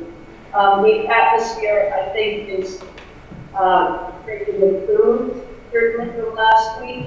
Interactions, I appreciate it. We're all struggling between regulation and individual rights. I think that's one of the places where we come down at different points. But we do have a long history of governmental and community agreement that public health is invested with the responsibility to support the health and the well-being of our populations.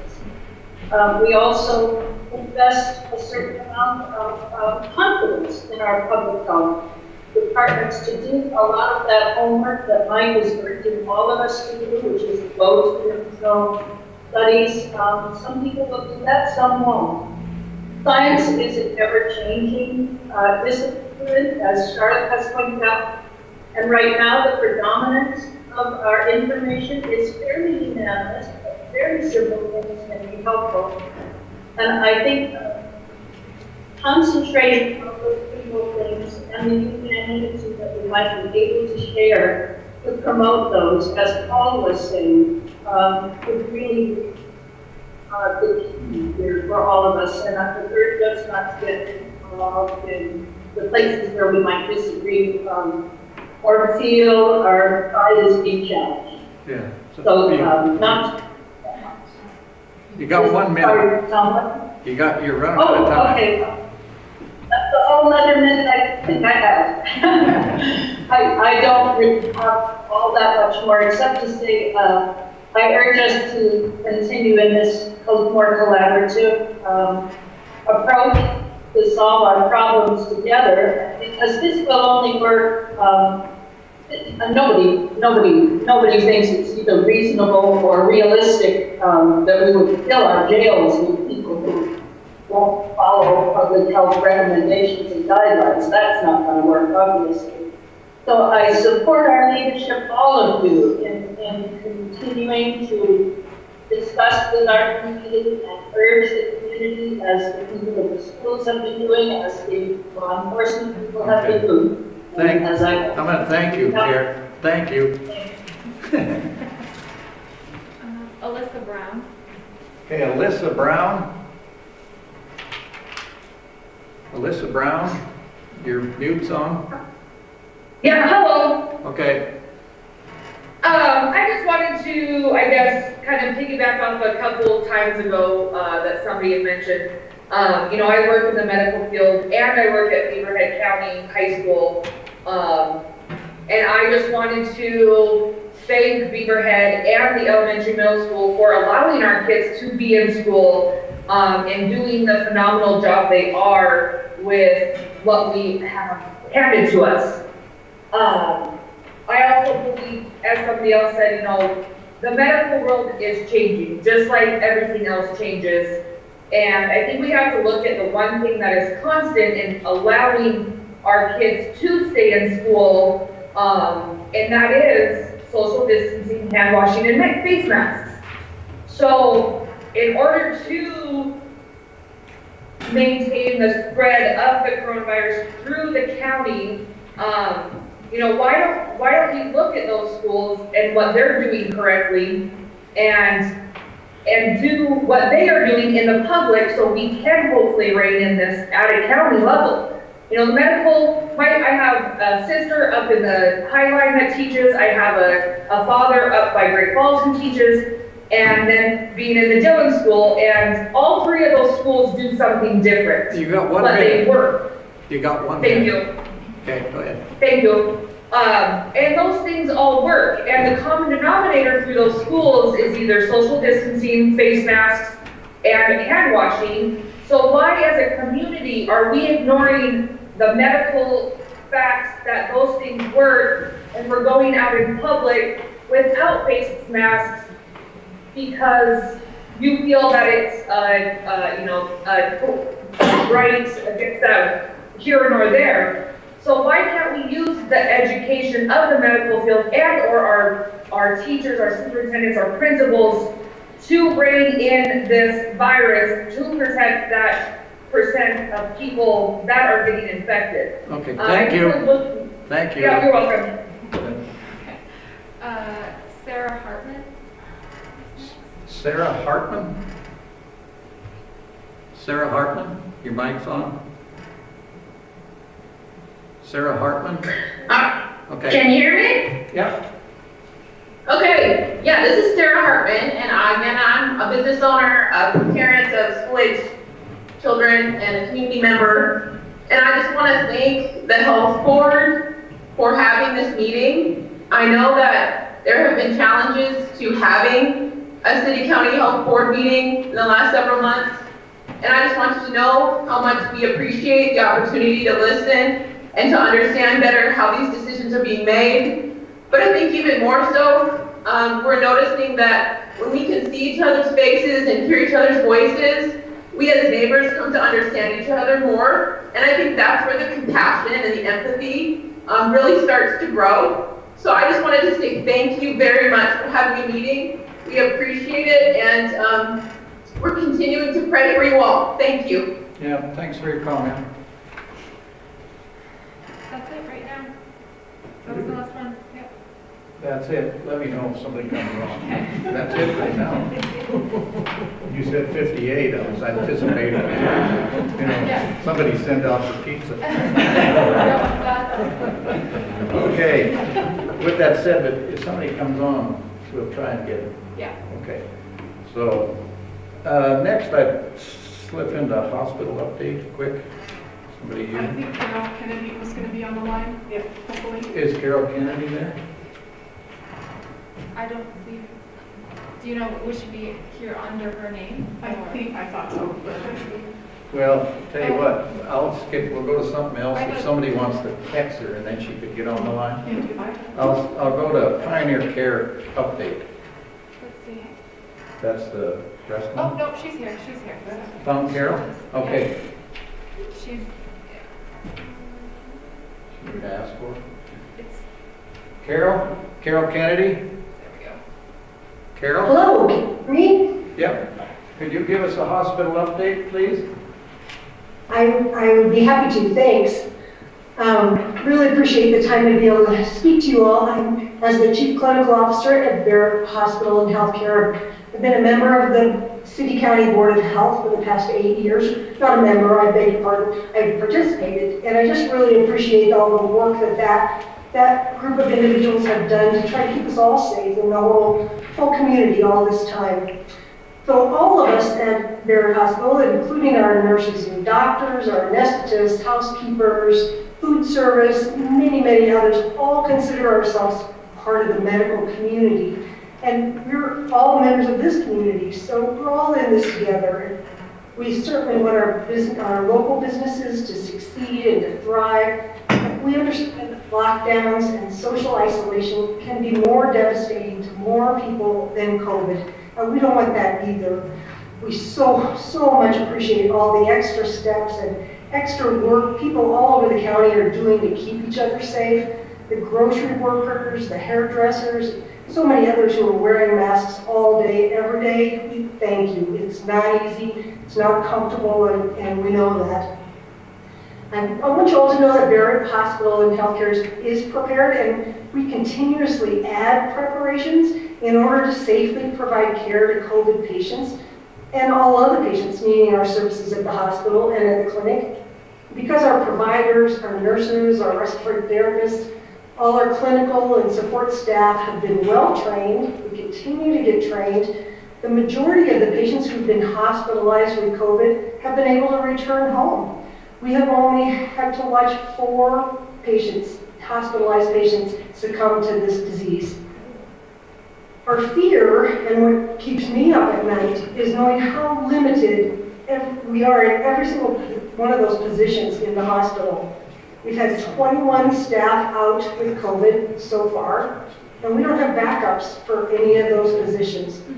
We have limited space, limited patient beds, limited high-flow oxygen devices, in addition to limited people to care for patients, to cook the meals, and to clean the rooms. Thankfully, the large majority of people who test positive are able to recover at home. Vulnerable folks in our community are obviously the ones at greatest risk to need hospitalization, and we're capable of providing the services they need, but only to a few at a time. We understand many people are going to contract this virus and recover, and some will die. Nothing's going to stop that process anytime soon. But if wearing a mask when we're in close proximity to other people could potentially slow the spread to allow our hospital and others like ours to take care of those with COVID who need the care and maintain enough staff to deliver babies, to remove appendix, to x-ray broken bones, it sure seems worth it to me. So my hope is that we can strive to be kind human beings and to demonstrate respect for one another. And that is my report. Thank you so much. Yeah, thank you, Carol. And I will say too, to those watching on the screen, if you raise your hand and have a comment while we go down some of the other things on the agenda here, I will recognize you. Hannah will spot you and we'll get you on the screens to comment for a couple minutes. So thank you. And then I have a Pioneer Care update. Do we have somebody that's... Should be Jocelyn Buell.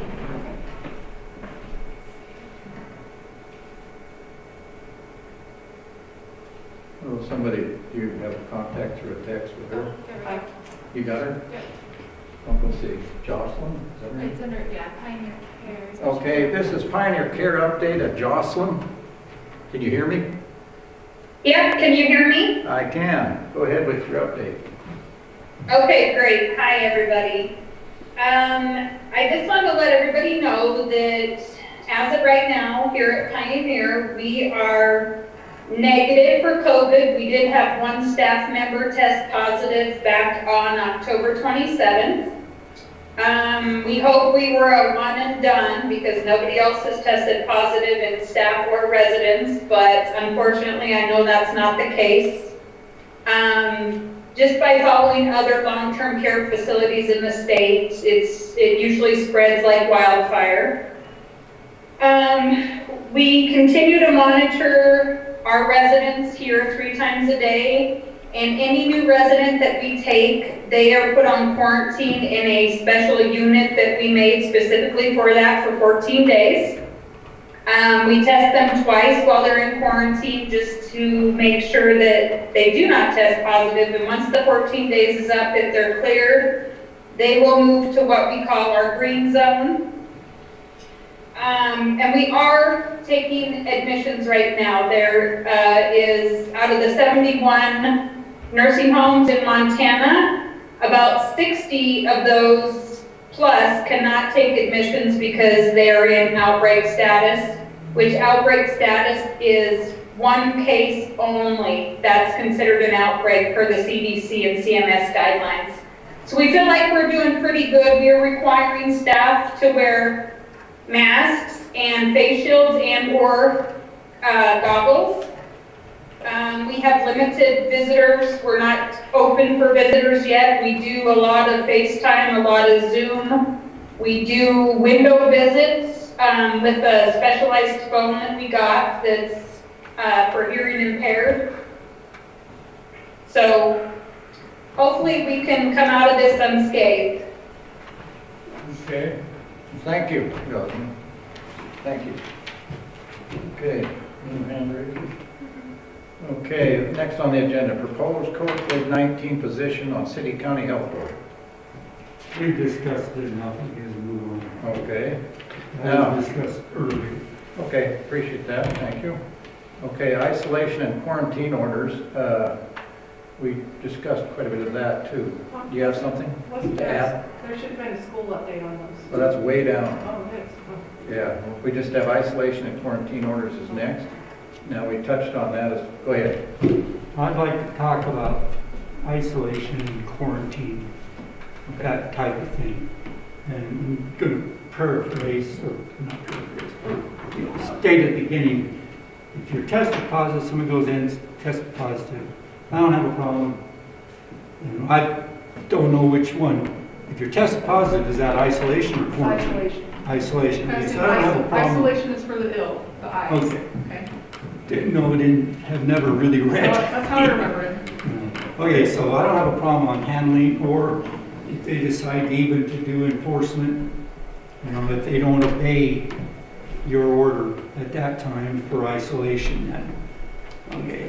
It has to do with the quarantine side of things. I don't like how that's done, and here's several reasons why. First off, you don't tell, and I had a staff that just got quarantined again, or not again, another staff that got quarantined.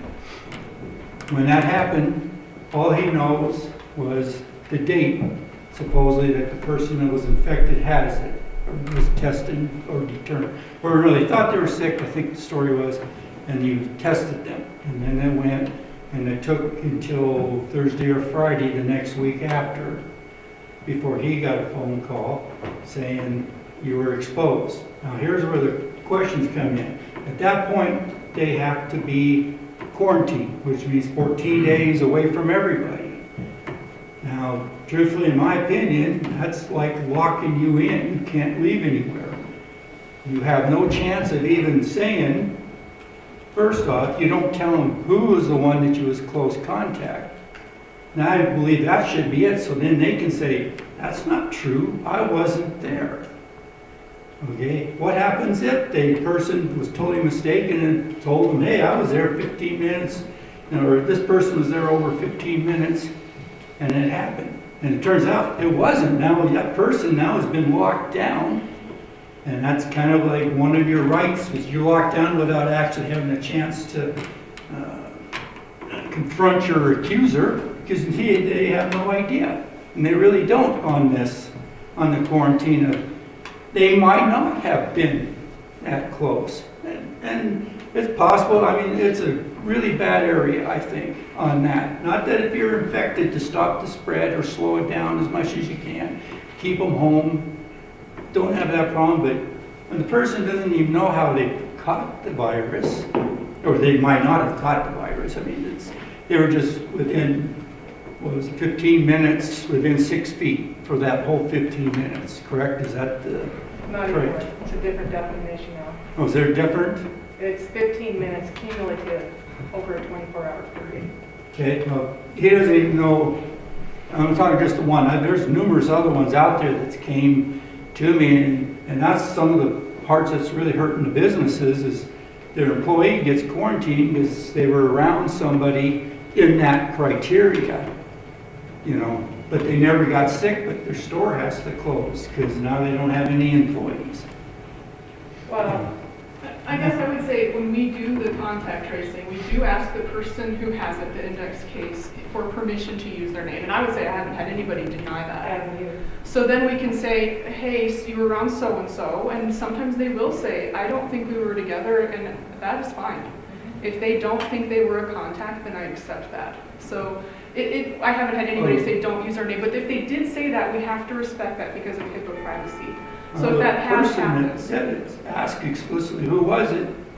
And where do they say I got it from, or was contacted, not gave it to them necessarily, but wouldn't tell them. One of your employees would not tell them. And there's other places out there that they would not say. The index person must not have given their permission is all I can say. We do have to respect health privacy laws. Well, actually, you don't, not on pandemics. Right out the door.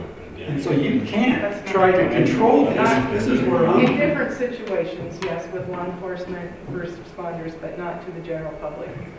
But you're locking somebody away for 14 days. Now, the person that I'm just talking about right now is an employee of the city, so they're going to get paid. But if you're out there working for a business, you know, some private business, you're not getting paid for 14 days. You still got to make payments, and you're not getting any help from the government.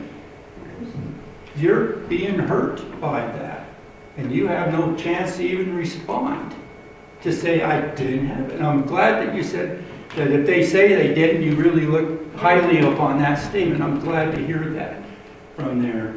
But that's not what's happened on several other people. And it could be because the person says they didn't want their name, but I don't believe you have that. I mean, I'm not telling you you put it in a press release, okay?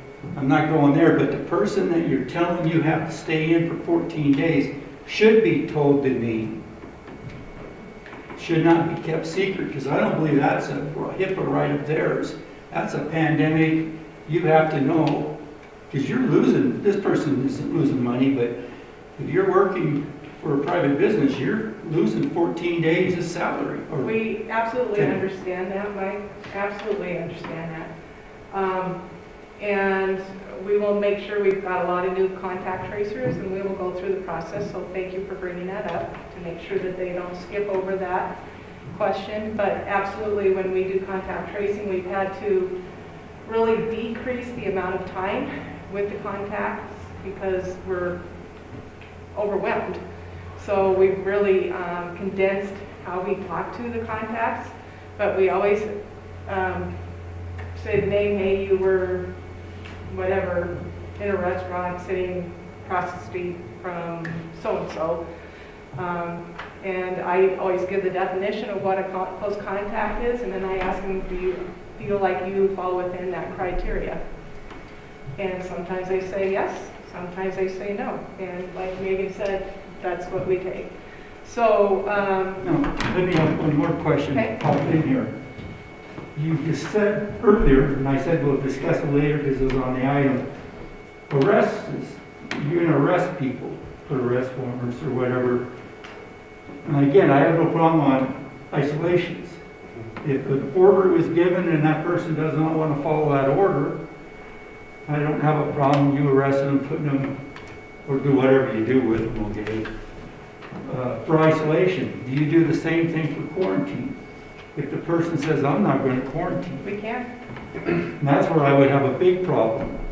Now, I believe that if you look at the statute, and it's at... It says isolation or quarantine. Yeah. But Either that doesn't mean we have to follow. We can, as a committee or board, can say we don't want that to be done for quarantines. Once that the points of that law have been established, a citation can be written, then it's out of my hands. Okay. Okay? From a health standpoint, I think that it would be written, and then, as you know, it goes to the judicial side of the law, Right. and it's completely out of my hands. Well, it goes to prosecution and then it goes to judicial. That's still the judicial side of it. He decides whether to prosecute it or whether to just write a letter or, hand it off. The judge takes care of it. That's the judicial side. Okay. So, Can I just kind of go from the beginning of what we do right now? And law enforcement and public health have had a lot of meetings regarding this. So currently what we did, we developed an isolation letter, not an order. It's a letter and a quarantine letter. And basically it just gives the information of what a isolation is, what it means. It does state, there's a paragraph in there that is in statutes, what you can and what you can't do, and it has the dates, the isolation dates on there. Lose my voice. Anyway, it was mostly for information, and people really like those letters. The order is completely different. It's a signed order from Dr. Evans. Right now, the way it's written is that it has to be hand-delivered by a law enforcement officer. We have talked about eliminating the letter and just doing orders to everybody.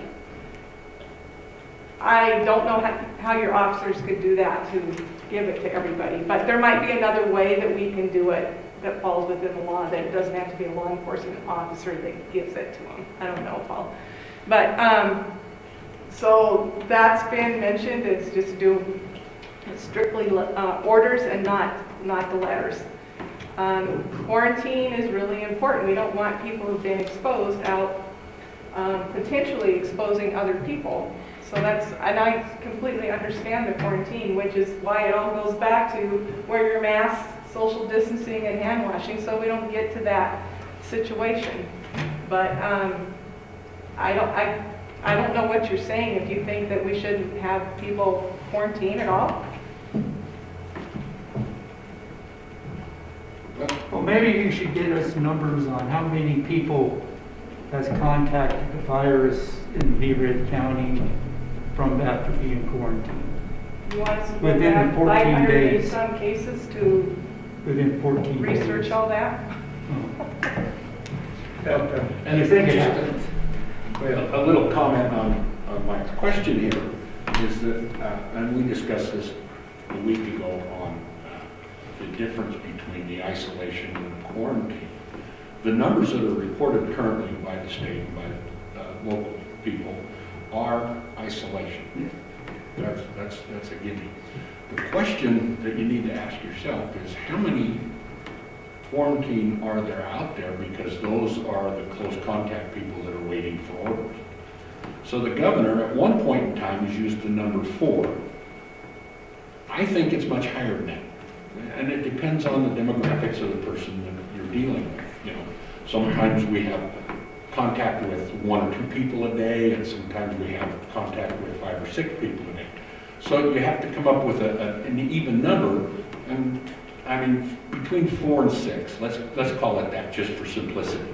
So if you've got 100 isolation out there, then you've all of a sudden come up with somewhere between 400 and 600 that are in quarantine. And I'm on board with you, Mike. I agree that it hurts our businesses. How? And I don't know if anybody's given this any thought, but how do we make this so that the businesses can stay around? We need those people. We need them. There's no doubt about it. You mind if I interrupt? Go ahead. Of the 400 or 600, my question was relying on just how many became or were infected. Well, can I make it? From that, not from others, I'm talking maybe Beaverhead County. But. Yeah, I know, but one of the problems with that is they're having to rely on, and correct me if I'm wrong, they're having to rely on the people becoming symptomatic. And right now, the evidence suggests that 40% of cases are asymptomatic. So unless... Probably about 50 to 55, 60. Whatever. Well, what's in the literature right now is 40%, and that number is a wavering figure. Yeah. Okay, but, so the problem is those quarantined individuals end up at the end of quarantine and say, hey, I'm fine, I never got sick. We don't know that. We don't know that. But I think that so we don't know people if you got the call that said, hey, that's why they need to wear a mask. If you got the call that said, hey, on this date, at this time, we believe you were close to this individual, and you could say, well, yeah, I don't know, I wasn't close. I was wearing a mask and I stayed 6 feet away. Would that meet the criteria you release them then and say no quarantine? Yeah, if they don't fall within that criteria, they're further there's than 6 certain feet apart criteria and not that they 10, have to 15 do. minutes, yeah. That's why I'm saying that if we mask up, we stay the 6 feet away or more and wash our hands 2 weeks, we could put a handle on this. Oh, we hope. Somewhat. You know, we're not, like you guys have so eloquently posted this morning, that, you know, we're going to be living with this for the rest of our lives. Some longer than others. But if we get a handle on it until we can get the vaccines and that process worked through, more people will live through it. And that's our job. Is it, just from my own point of view, is it wrong or whatever that the person that is tested positive, when he or she lists off their contacts, if you will, if you casually say, you know, give them a call, say you will receive a phone call? Yeah, I've asked people to do that. I just give your contacts a heads up. Yeah, give your contacts a heads And up. I've even had somebody say, can I call and see if we think we were contacts? Well, and that's fine, like they just didn't remember. I've actually put my own workers in quarantine because I knew of the situation that they were in. So I put them in quarantine until at least after the tests come back. Yeah. So, you know. I think Stephanie Osborne has something she wants to say. She's been waiting for a while. Okay. Yeah, Stephanie, can you hear me? Yes, hi, thank you. I just had a question. Is Beaverhead County enforcing the quarantine? And if they are, why? Go ahead. Now, quarantine. Did somebody hear that better than myself? Is Beaverhead County enforcing that quarantine and why? Is that what you said? That's how Can you say? I don't know that has been actually a significant problem, to be honest. I don't think that people have been violating quarantine. I don't think the answer. A few, but. Yeah, the answer was from Dr. Evans and Sue and others that at this time there really hasn't been that many people violating the quarantine, you know, as far as checking around all the time trying to catch them, I guess you'd say. You know, it's probably, you know, just for the you know, your friends and not your friends, or maybe friends of you, if you're quarantined and you're out and about, it's a small town, it won't take long and people will know that you're out running around and you're in quarantine. So then maybe that you need to be visited with, he or she. So, Okay, we don't know all these people, so we don't know if they're violating their isolation or quarantine unless somebody tells us. yeah. We've had a few, but. And also, Just a second. okay, Yeah. Yeah, can I jump in a little bit, Stephanie? I can probably kind of maybe mop that up for you a little bit too, is my officers have seen people that are violating quarantine. What we usually do is we report that to public health, but I know I've intervened on the phone and just asked, you know, just educate.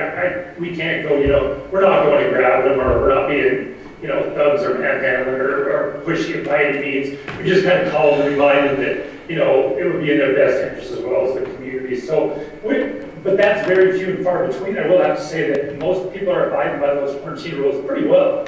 And so, and we hope that the community continues doing that. And, you know, and another thing too is, I just want to state that in this meeting today, all of you, this is the best meeting we have had that I've been into in a long time. So thank you so much. It's honestly, it's the best. It's restored some of my faith. So thank you for that. But yeah, I hope that answers your question a little bit anyway, Stephanie. Okay. Yep, thank you both. Okay, anybody else? Anybody else on there? Kara again? Kara? Yeah. Kara, can you hear me? Are you on? Kara, is that the one with the... Kara Richmond. With Pioneer?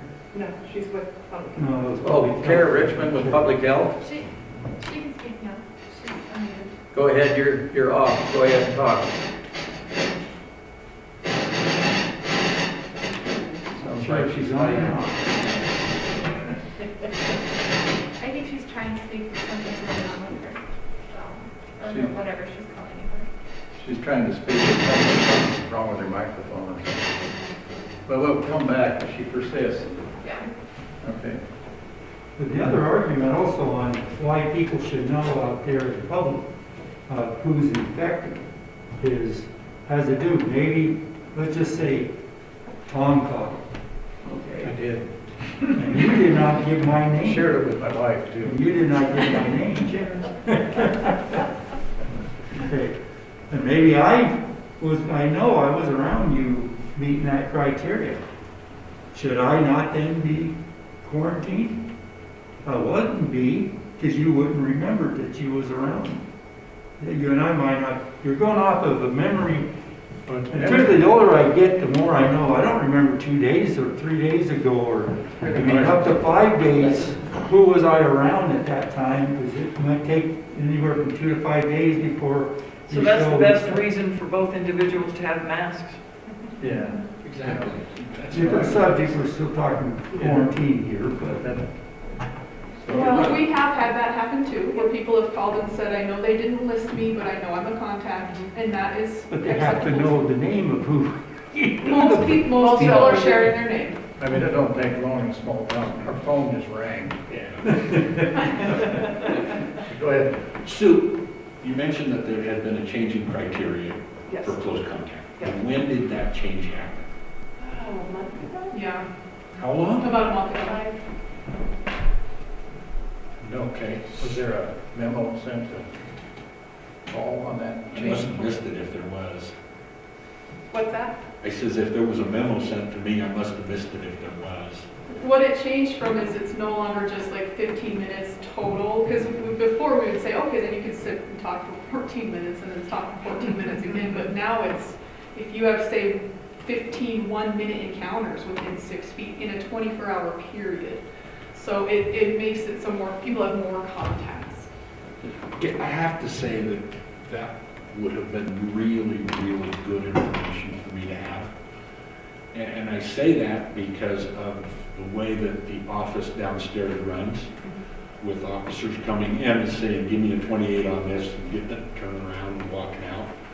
So, again, education is the biggest part of this. if we're going to beat this thing or keep it at bay, we've got to be educated. Everybody needs to be on the same page. So if there's changes like that, please include me in a memo or send me a letter. Anything would be better than not knowing. Don?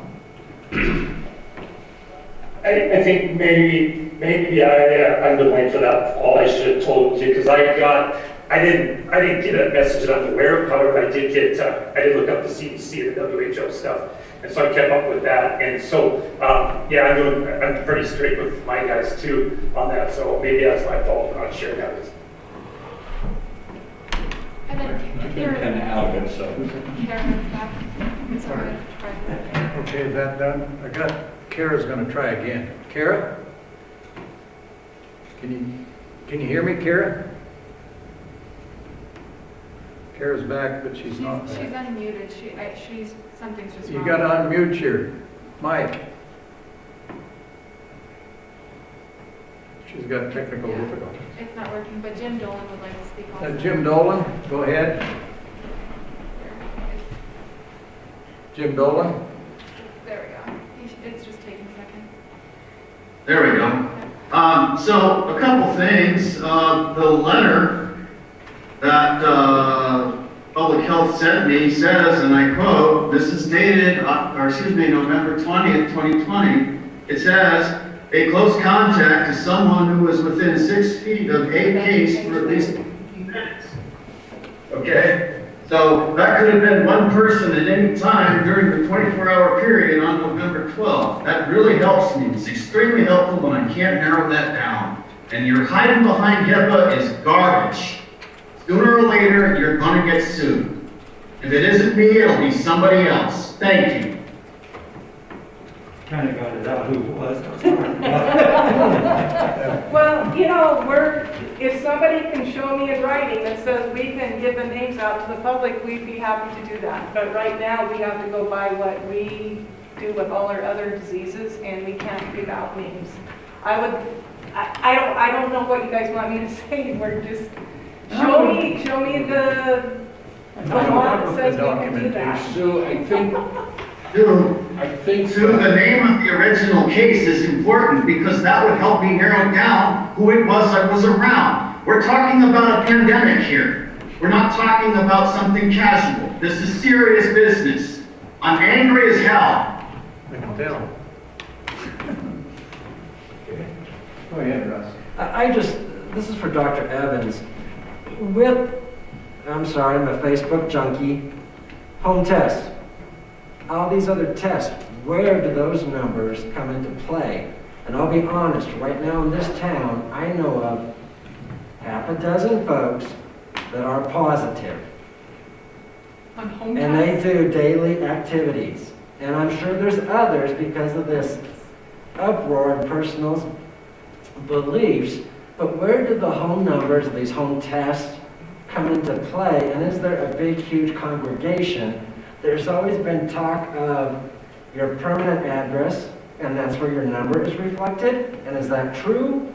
Or is it simply where you're tested? Oh, so your number is where you reside. So where you mostly reside in your county, so you're going to count within that county. There's only one home test that recently got EUA approval from the FDA that I'm aware of. And that certainly is going to be a problem, right? Because then we're not going to necessarily have reporting on that. So I think that's why they're looking carefully at it. But I think we don't have those available yet that I know of. We do have some more rapid tests, but everybody that's using those, the rapid antigen tests, are required to report those. So it's hard because we don't have any precedent where a reportable illness is tested at home. The home tests we use are pregnancy tests, and you don't have to report that to anybody if you don't want to. So that's a very interesting question. And I think a kind of a double-edged sword, right? Because if we do home tests, we can probably get a handle on things. We can test every day if we want to. But then how will we know what's going on? So I think that's a really good thought, but I don't have a great answer for you either. Mike? And just in general, with your statement about diseases, most of the diseases that you would be testing are not in pandemic stage. In fact, I'd say all but one. COVID-19. I'm not sure if that's correct or not, but from what I would say. So COVID should be broadcasted out. It doesn't fall under HIPAA, in my opinion. We'll show you the information The that rest says of them that. do, they don't, you do hold it as HIPAA. The one precedent we do have is from the HIV pandemic, and people also at that time wanted those names to be public, and at the time they determined that they should be private. So that's how I think of it sometimes too. Privacy can be a really big deal for some people. And and HIPAA is such an important thing in the medical world that it's something that I'd have to see a pretty significant piece of writing that would make me violate that. But here's where a lot of the public, myself even included, if I knew this person, and I know this is probably why you guys don't want to have known, but if I know a person's positive or just came off it, or they just got tested, now I said, I know I was around that person. Okay, now that just puts me to another level. You know, I should quarantine, but let's say person out, you're supposed to be on isolation, they have it, I see them outside. Now for sure, if I knew that person was infected, I'm not gonna come walking up to him or her. We see your point, Mayor, but this is circular. Their hands are tied by HIPAA. We all see your point. We feel Well, it's your not, I pain. think HIPAA is written No, I think it's explicitly in there, that There's this pandemic some is specific gone. language in there.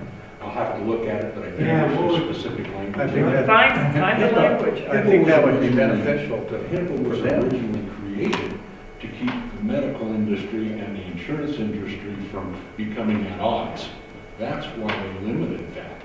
And there's some stuff in there that's written about community diseases and law enforcement and community health, but I'll have to read that again. But that's law enforcement. And maybe while he's not here, maybe you could talk to the county attorney. Until he's coming back, he had one thing he had to step out for, that's why Oh, we're but there. maybe after the meeting, another time, talk to the county attorney and have him look into HIPAA on pandemics. But, you know, the sheriff or Donnie or whoever, if you look into that, and I'll mention it to I county got it attorney printed off, also. written or printed off on my desk right now. You know, but that would be, and if it ties to medical in addition to law enforcement, that's their fear, you know, because your hip is a big deal in the medical field with people. Thing with, you know, cows and dogs, but it is a big deal with people. And I can relate to it, but in this case, I'm not sure. Well, and we're getting our direction from the state too. It's not just us saying that's what we want to do. I mean, so I guess I feel like my hands are tied. Let's just get some answers. Yeah, I agree, let's get answers. We had this discussion, thing of all this as well. And I'll go to Matt here for public health. They were on the same page as us. They wanted to be able to publicize it. They wanted to be able to tell people. And it was looked into at that point. It came back from the state, if I remember right. They couldn't. So it wasn't a local choice at that time. And I think I'd probably speak for Sue saying she'd still probably like to be able to tell people that. But, you know, we'll look into it if that's something we can, we can wait through. Okay. Any other conversation, discussion on isolation and quarantine orders? Kara is up again. I don't know if she wants to try to speak. If we still can't hear her, she can write me a message and I can ask the question for her. Okay, Kara, can you hear us? If you can hear me, you can type in the question and Hannah will ask the question from her station here if your audio doesn't work, your mic doesn't work. And when we get that... And it's not working, so she just needs to ask the questions. Type it? Yeah. Yeah, if you type in the question or your concern too, and she'll read that off and we can help that way. Thanks. Okay, next we got public education, which we've been talking a lot about, flattening the curve. Now that the public education, it's a big deal. The communication, public education, all of that, it's a big deal, and I don't think any one of us disagree on that here at all. And so any further comments on that? Go ahead. The reason I put that on here is I wanted the board as an entity to do some of that education either through like PSAs or through articles to submit to the paper, but it comes from the Board of Health. that kind of thing. I know that public health has been lacking in doing our education. We were pretty good at Facebook stuff in the beginning, and then we just got overwhelmed and we just haven't had time to do it.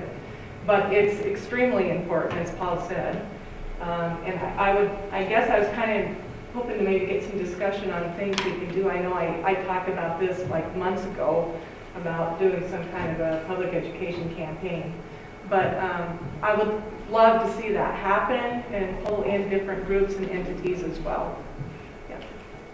My recommendation is let's not have the board members write them, let's pick somebody, I don't have a problem, Charlotte, to write it, and then put it to the next City County Health Board meeting, and then have the board vote on it as a whole. And then that'll be a press release or whatever you want to call it.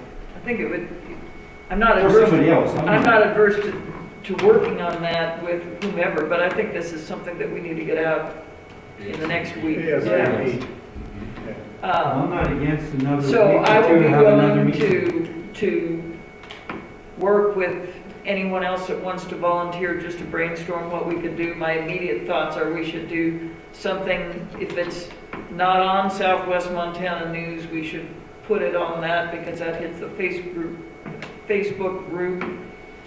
We probably need to put, I don't know, a great big glossy flyer in the Dillonite. Maybe we need to put a big ad in the paper because no one gets every single piece of those puzzles. And I would be happy to work on that. I'd even be happy to chair it, but I would like input from other individuals. So if anyone wants to help me, that'd be great. No, I think that's a great idea. I also think if you look at some of the marquees and the other stuff that we have, I know teaching today at 4 o'clock, we have smelly soap in the bathroom for all these little kids. I can physically smell their hands if they did not wash. But when you have marquees and advertisement, simply thank you for washing. Thank you for being respectful. That is the key word here, folks, whether you wear a mask or not. One of my thoughts, Paul, going into this was, well, like the bottom part of that, can we print out a bunch of things like that for your officers just to hand out to the person that's not wearing a mask, or for all of us to hand out to the person that's not wearing a mask? Oh, absolutely, absolutely. Why limit it to people that are not wearing a mask and to people that are wearing a mask? Yes, that thank can pass you. it on. And so that's one of my thoughts, is to have little things. You talk about it, I think we need a grassroots campaign to just, and we can give it to business owners. I know numerous businesses downtown, if they had a stack of little things that just said something like that, thank you for your cooperation. This is, your love of the community is appreciated. Things like that. I think that's all great ideas, but the only thing that we have a problem with right now is being able to finance it and pay for it. Okay? How are we going to do that? Well, a lot of it would be copies, and I don't know, if we generated it, then it would be a matter of paying for some ink and some paper, and maybe we could get some donations, I don't know. We have COVID money. Do you? I mean, Yes. the county's got COVID money, public health has COVID money, you have COVID money. You give Both entities here. So do you like ideas of doing things like that? Yeah, we can figure out how it fits. So maybe Dr. Evans and I can get together, and if anyone else has any ideas, if you want to get it to myself or Dr. Evans, we'll take that into account. If you have... Celine Bocap just messaged and said, start a fundraiser and the community would gladly participate. That's probably right. And then Sarah Hartman has something she wants to say. Did you hear that? Go ahead, repeat that. I heard We got a message that says, start a fundraiser and the community would gladly participate. Start a fundraiser and the community would gladly participate.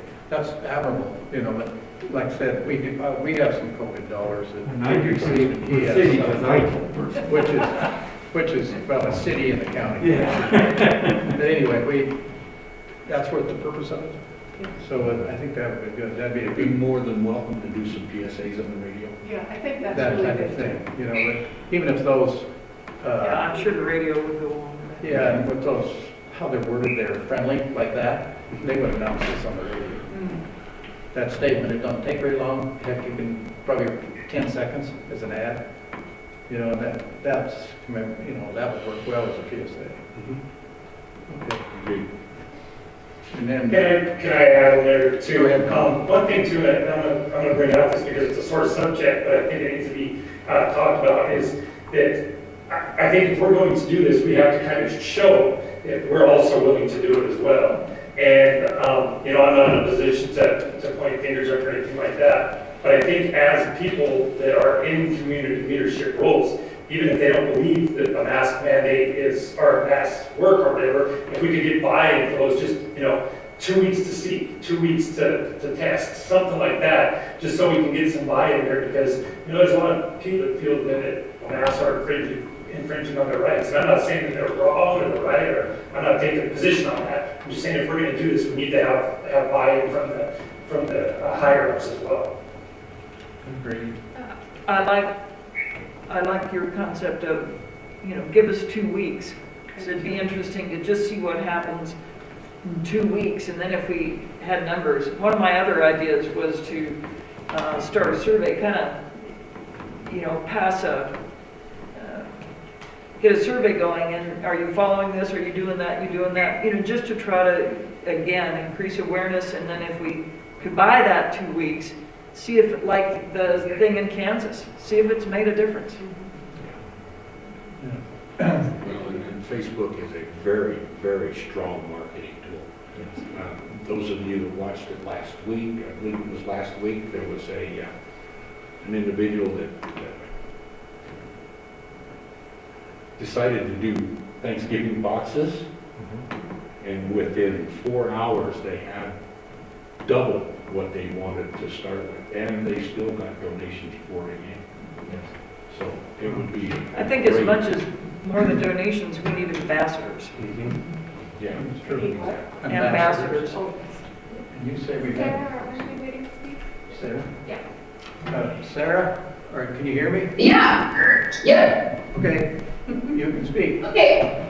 I really like the idea of some public service announcements, some ways to get this information out into the public sphere. I would just like to maybe ask that we also consider some of the maybe more proactive things that people can be doing as well. Maybe there's some information about staying active, what they can do as far as nutrition, maybe some vitamins, some things that from maybe a medical standpoint are not necessarily to prevent being infected by COVID, which those are good, but also how we can fortify our health in the meantime.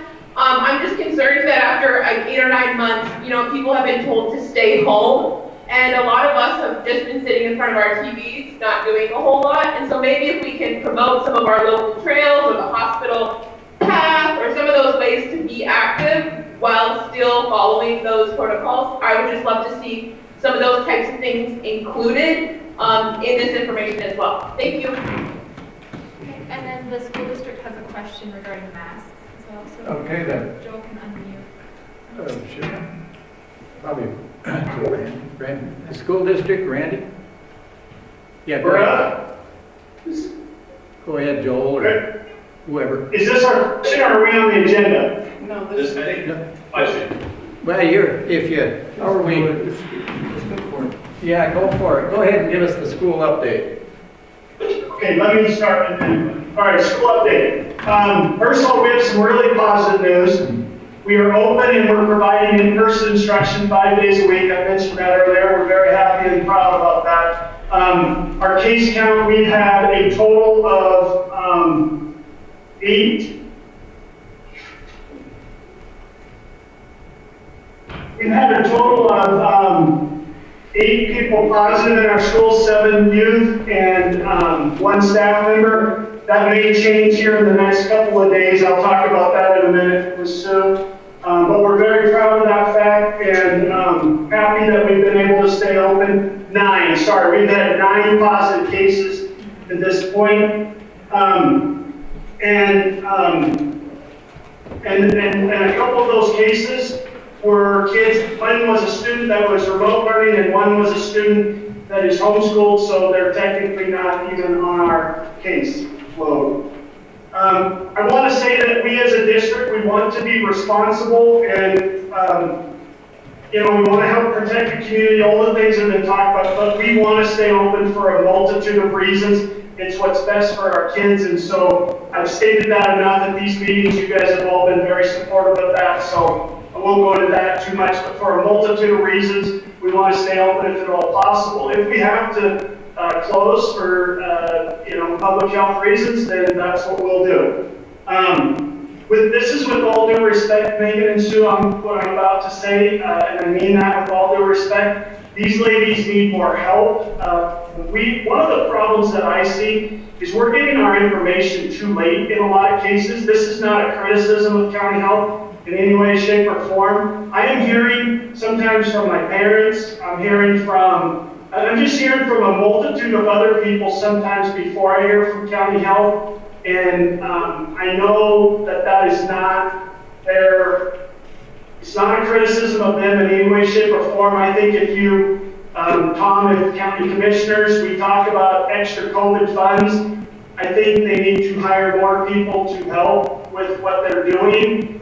And Sue did not ask me to say this on her behalf, but I just think they're overwhelmed and are not able to keep up, and it's hurting us. And I think that what it's doing, when we talk about, quarantines and isolations and things like that, whether we believe in them or not, if that's where we're at and that's what we're doing, it makes it really difficult when somebody that's supposedly positive or supposedly should be quarantining is still in our community or in our school district, and sometimes they've been notified for 6 or 7 or 8 days after the fact. And I can give you specifics if you want, but I wouldn't give you any names, but we have specific cases right now, like I need to talk to Sue and Megan after this meeting, confidentially about a couple that I think are positive, but I haven't heard from them officially, and I think it's just because they're so far behind on their caseload, and so it makes it difficult for us here at school, and those people presumably then are still out in the community, potentially infecting others of us. Again,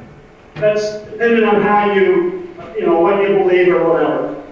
I do want to say this, and Charlotte made a reference to this earlier. We have 63 students who have been quarantined. Not a single one of those who have been quarantined from school, not at home because their parent was originally COVID positive, and they did in fact become COVID positive.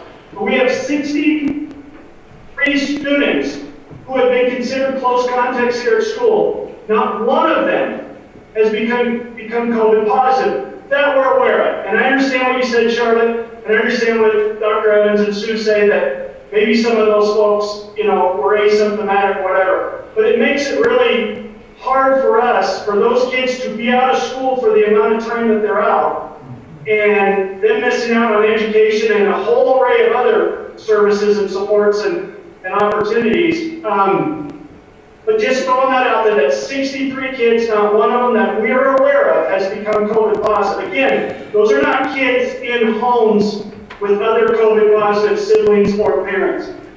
Mr. Fitzgerald has a question about masks. He asked last time, he's going to ask again in relation to the discussion that occurred a minute ago, and then I'll conclude. I've asked this question multiple times, and it's with regards to masks. If they're wearing a mask, and we are really hammering down on masks. If you walk into our classroom, our students wear a mask, they have to remind, periodically throughout the day to put the mask up over their nose. But for the most part, we're doing a good job, as good as 5 to 10-year-olds can do.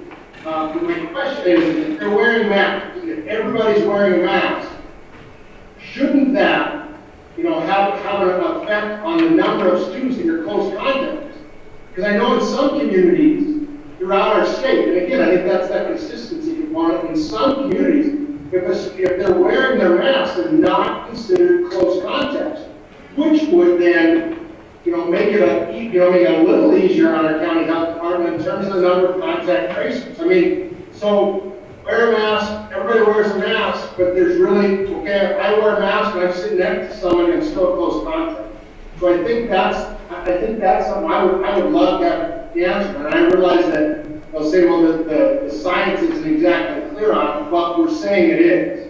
So I guess that's a question that I have for the panel. And I would add in relation to the conversation, sorry, Tom, in relation to the conversation that's happened at today's meeting, I think it would clean up a lot. I mean, if we're saying that masks are effective, let me rephrase this. I think what people are questioning is if the masks are effective, then why are they still being quarantined? I guess that's what we hear a lot from parents and from students. All right, Tom, you were going to say something. Well, I was just going to comment on your comment about Sue getting additional help. At the commission meeting on November 16th, she brought that topic up, and we told her then to put applications out or seek out another employee, at least one. So she came to the commission and asked us. It was November 16th, I believe. So. And there's potential to get, so we have lots of, I'm not even sure how many contact tracers we have now. We just trained a couple in the last couple of weeks. So we continually working with the college, getting those contact tracers on. So, it's hard. The more people you get, it almost makes it harder in some ways, but definitely we're trying to stay up. So it seems we all have money from, COVID money, city, state, public health, university. It's not the funds that's the problem in getting these people hired. It's finding people willing to work. So here's a plug. You want a job called public health, and we can guarantee payment through the end of December so that we can help our public health get through the rest of this year. You want a job, you know someone that needs a job, and they're able to make these contact tracing phone calls, call public health. We will pay you. Yeah, I think there's a couple, to answer some of those questions though too, I think another thing that really delays us is that the results from the state are a week behind. So we cannot get any faster than that. That's our rate limiting step. And the state has not said that we could allow people who are wearing masks to not be considered contacts. So we won't change that until the state epidemiologists allow us to. But I think what that says that none of those kids have gotten it from school is that what we're doing is working. Like Alyssa had said earlier, I think that's showing that it's not transmitting because we're spacing and we're masking well. Is there any other comments, Randy or Joel? Yeah, a couple other comments, Tom. Thank you, Megan, for that. And we realize, again, Tom, I wasn't being critical about the finances. I'm just saying, they could definitely use money. But then Megan brings up another great point, and the mayor and I think others have alluded to this. It's the testing is the problem. And if we really, truly want to get a handle on this pandemic, so a lot of me agrees with the mayor that we're just gonna, we're gonna have to live with it. But if we truly want to get a handle on it, then why in the world are we not doing something with our money for testing? And I don't know what the answer is to that. I don't know if we need to, create our own lab here in Dillon, Montana, or what. But it seems like stuff's going through Bozeman a little quicker and all those good things. And I know you don't even have to answer them, Sue. That's just more rhetorical. I get it that's probably not going to happen. But that's the problem, is that we get tested and then we don't get results until several days later, which is not County Health's fault. Couple more comments. Joel had a quick comment, and I have two follow-ups. So I have a quick question, and I don't know if this is for County Health or it might be more for County Health. So in our community, I have heard some of our essential workers, i.e. healthcare workers, who are identified as close contacts and or are asymptomatic and have tested positive for COVID, are being allowed to go to work as long as they mask up and shield up. Is that true? Is there validity to that? Yes. Medical workers and infrastructure workers who are critical, that the hospital would have to close if they did not keep working, are allowed to keep working, and infrastructure workers as well. That'd be electrical workers, things like that. So people who've had an exposure. It's very strict precautions that they have to follow, and there are good CDC guidelines that we do follow with those people. And those are asymptomatic close contacts, not symptomatic close contacts. Asymptomatic. What if they're close? What if they're just a close contact, Sue? So they wouldn't be quarantined. They're just like, you know, let's say a kid of theirs. You know, I'm a nurse and my kid gets, you know, test positive for COVID, and I'm a close contact to that kiddo. Is a situation like that where a person is allowed to work then essentially? Yeah, Yes. they're close contact, yes. Gotcha. Okay. All right. Thank you. Okay, Just a second, Ron, oh, sorry, Mayor. That's okay, just since we're on that subject, how about if somebody was tested positive, are they allowed to go work? Because there's rumors going around town that there are a few of them that are considered essential. The only way CDC does have guidance for that if there was an absolute emergency, like we could not keep our hospital open unless somebody had to work. So But we are not there. There should not be anybody with COVID positive working.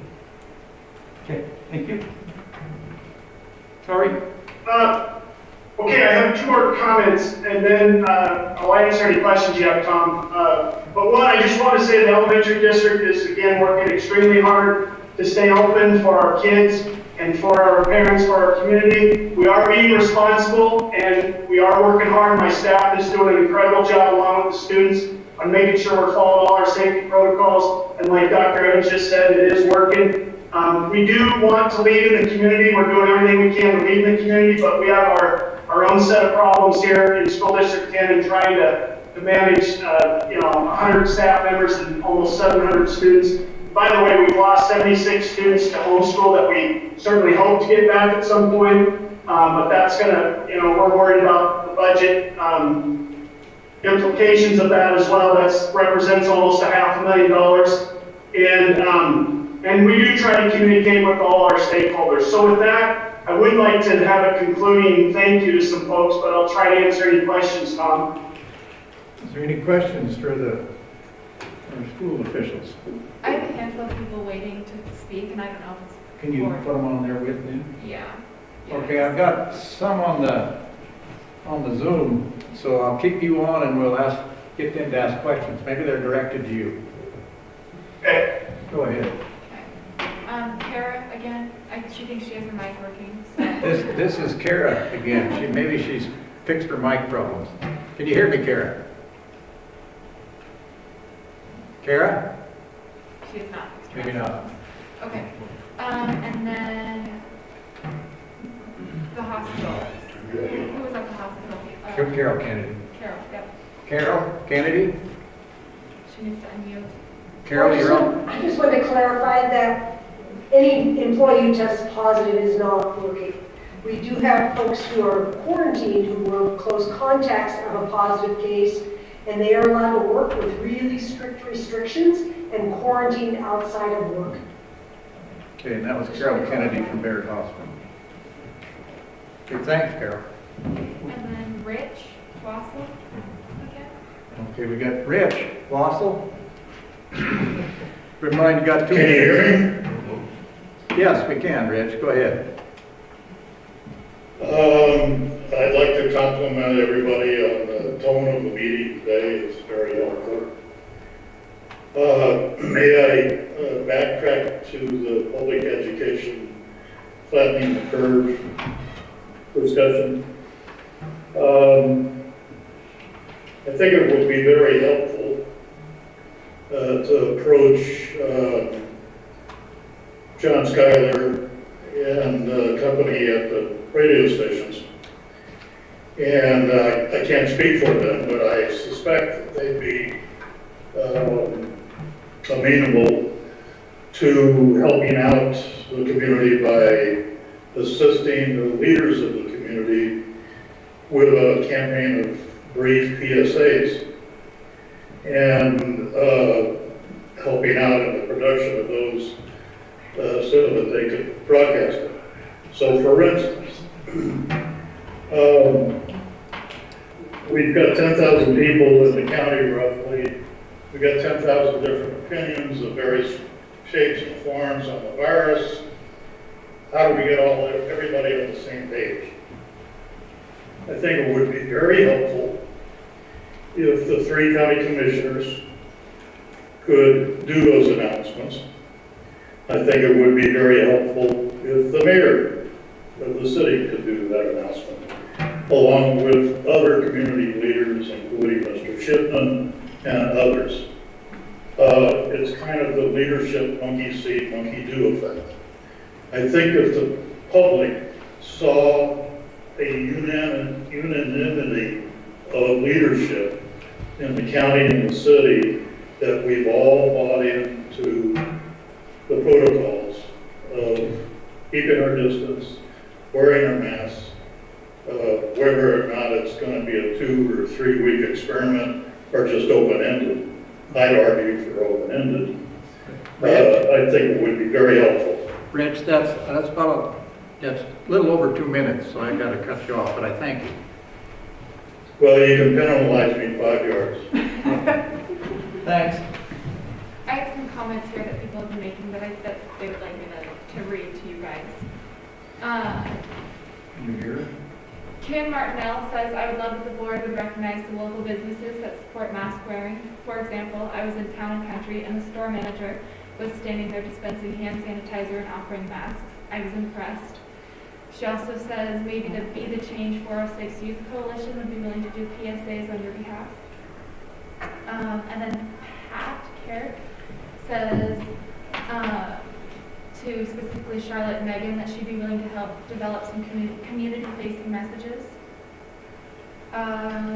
Celine Beaucamp Stout says the Beaverhead Trails has been very active on social media lately for that very purpose. This is back a little bit. We hired an intern to be able to post twice a week and encourage more people to go to the trails. Randy Braddock says, please ask the health board if there is a way any volunteers can help with the contact tracing process or any other tasks that could be handed off, quote unquote. And then Jim Dolan says the testing, or rather the lack of timely testing, is the issue. So, Said what? I'm sorry. Testing. The testing, or rather the lack of timely testing, is the issue. So, and that's all I have right now. Thank you. Okay. Well, thanks. Okay. Thanks, Randy and Joel. Okay, so Tom, thank you very much for hosting this meeting, and we appreciate law enforcement's efforts and of course my staff's efforts here at school. Our students, our parents have been phenomenally supportive, and all those other entities, but I especially wanted to thank Public Health for all they're doing to keep our community safe. So thank you for the opportunity. Next time, can we go first on the agenda? Order pizza. Okay, thanks, Don. Yeah. Go Can I ahead, say Don. something real quick too? I think the big problem is I've noticed through my officers, and we're dealing with the isolation thing and all that too. But one thing is the tests aren't coming back. You know, some people test Monday and they won't get their test back or their result back. Tuesday and Wednesday's test will. But I think people need to understand that's not public health's deal. They're sending these out. And so different labs are coming back at different times. But I feel that public health maybe is getting the blunt of it, thinking that they somehow have, you know, they have some kind of control over this. And it's just not accurate. And I think that maybe in our PSAs and stuff, people need to be aware of that because I know they're becoming very frustrated. And at that point, I think all that frustration kind of falls on public health or, you know, the people that are given the information, including my officers. So I think that is important as well, so people know where these lines are. That it doesn't all fall on public health. This is a testing issue that's not related to what they can do. Thanks, Don. For that, I have on here agenda discussion of possible future changes and what it means for Beaverhead County. I think we wore that out. Have you got any other ideas? Go ahead. I was just going to go back. Is Linda Marsh or Gary Haberfield on there? Yes, and Gary actually just asked if the high school could report next. so Okay. I'm going to do that now. Go on, Gary, Haverfield, High School. Yep, it's slowly coming, there we go. Haverfield, Gary, Can you hear me? we hear you. Okay, thank you. We had a IEP meeting, so I don't have a camera, so you'll have to see the live stream with my name on it, I hope. But anyway, I want to thank you guys for providing us the opportunity to give you an update on Beaverhead County High School. Our school, like District 10 and Randy's report, is similar in many things, but also we're very different. I too want to say that our staff and students have worked very hard on in trying to implement our plan and making sure it's a positive environment for our staff and students to work within and feel really good about what they've done and the work that they put in to do that. Also want to thank Sue and Dr. Evans for their work. In my world, I work with those two a lot, and their guidance and support and work in dealing with all the things we deal with has been very helpful and very much appreciated. So thank them very much for what they've done for us, because it's going to continue, and we're going to continue to work with them, and I really appreciate the things we've been able to work with them on, and so thank you. As far as us goes here at the high school, it is a little bit different from the middle school for a variety of reasons in the elementary district, as it should be. What I can tell you is there's definitely a direct correlation between the number of county active cases we have and what we see at our school. The first time that we spiked to 66, I think, was the number. We saw a huge spike in cases here at the school. And then this last time when it amped up, we've seen more and more of that happening. So there definitely is a correlation. The more active cases we have in our community, the more things we see affecting our school. As most of you know, at one time we started in level 2, which was all kids live. Since then we're in level 3 for a variety of reasons. One of those reasons is because of the number of close contacts we've had. When we were in level 2, just so you know, we've had 12 kids test positive for COVID-19. Ironically, 6 of those in level 2 and 6 of those in level 3 to date. And so those numbers are unique because when we were in level 2, we had over 100 close contacts. We were averaging 18.8 close contacts per positive case at the school. The important fact of that is that meant that we were possibly exposing 18.8 kids per positive case. Since we went to level 2, we've had 6 close contacts. We're averaging 0.83 close contacts per positive case at the high school, a 94% decrease in close contacts as a result of changing from level 2 to level 3.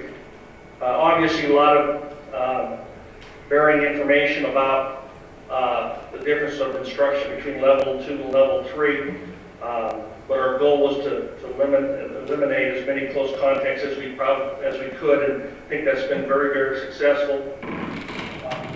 So I just want to let you know that. As far as our staff goes, we've had 7 staff members either quarantined, had 6 staff members quarantined, 1 test positive. Ironically though, that's just been in the last couple of weeks. Last week I had 4 people out. And so put a strain on our substitute system, to put it lightly. However, 2 of those people were able to work without a sub. Our teachers do have the ability to telework from home. Right now we have a teacher out we got one back. We got 2 back today actually, which is a positive, but they are able to telework from home. We invested $80,000 in new technology to allow them to work and our students to work virtually live in the classroom. And so even though our students are 2 live days in the classroom and 2 days on UPath, what we call it, for our virtual learning, they are live in the classroom. We have multiple kids that are either sick or out, and they do enter our classroom live, view our system, and so those are all positive. So it's not really just online like it was last spring. They are live in the classroom doing the things that most all the other kids do. And so again, feel very good about that. Obviously, Our preference would be level 2, and we'll get back to that as soon as we possibly can. But things right now are going quite well at the high school. We feel good about what we're doing, especially with the number of active cases we're seeing in our community. I do want to reiterate what Randy said about the mask situation. The biggest thing we hear from our parents is that if masks work, which it appears that they do, then why are we having close contacts? I know you guys have already answered that, so I'm not going to ask you to answer it again, but certainly, if you listen to the CDC director, which I did, and I was sent a video of the CDC director's comments about keeping schools open and those types of things. And his message was very clear. Wearing masks, you have to totally buy in to wearing masks. You have to totally buy in to social distancing, and you have to totally buy into the sanitizing things that we're asked to do. And at our high school, we certainly have bought in, or all in on the mask. We're certainly all in on the sanitizing. However, in level 2, you can't be all in on social distancing because in some of our classrooms, an example, a math classroom of 28 students, we cannot guarantee 6 feet of total social distancing. Thus, the reason for our 18.8 close contacts that we were experiencing in level 2. I'll give you an example. One math teacher who had a close contact in level 3 also said, "No close contacts in my class, Mr. Haverfield. Had we been in level 2, we'd have had 5. That's just one class. So it gives you an idea of what we've been able to accomplish. And so since we'd like to go all in, but we can't guarantee 6 feet of social distancing in every single classroom. Most of our classrooms are social distance, but not all of those. And so that's kind of where we're at. Last week with our teacher situation, had we had 1 or 2 more staff members out, we might have to go totally virtual because we can't get people to come in. Right now, basically, our subs have a few things to do way different than what they normally do because our teachers are teleworking, and we've got to get people to supervise the classrooms, and can't put a sub in there just to supervise. They're not available. And over half of our subs this year have asked not to be called until the COVID situation is over in fear of what they may contact at our school. And you guys certainly understand that. I know you guys know that, but just that's some of the things that we deal with. But overall, feel really good about what our staff's doing. Our students are performing well. Lots and lots of challenges, as you know. But overall, it's going quite well. So questions that you guys have for me, and then I'll finish up with a couple of last comments if you allow me to, please. Any questions for Gary? Mr. Haverfield? None here, Gary. Did a good job. Well, thank you. As most people have said, I do want to thank the county public board for having the meeting. Really appreciate you guys taking the time out of your days to have this discussion. I, like Donnie said, this meeting has been very productive, very educational and informative for me, as well as I'm sure everybody else that has been out there viewing this. And so thank you so much for doing that. And again, thanks to Sue and Dr. Evans for all the work that they have done. We're trying to be as progressive and as proactive as we can with our educational setting at the school. As I know Randy is. Randy and I work very, very close together regarding COVID-19 and have since day one. And so, just so you guys know, everything that goes on regarding COVID-19 for the most part is kind of collaborative between District 10 and Beaverhead County High School, along with the help that we get from County Health and Dr. Evans and Sue Hansen. And that will continue to occur as we move forward and progress through all the different variables and factors that we're going to be faced with, and we're faced with them every single day.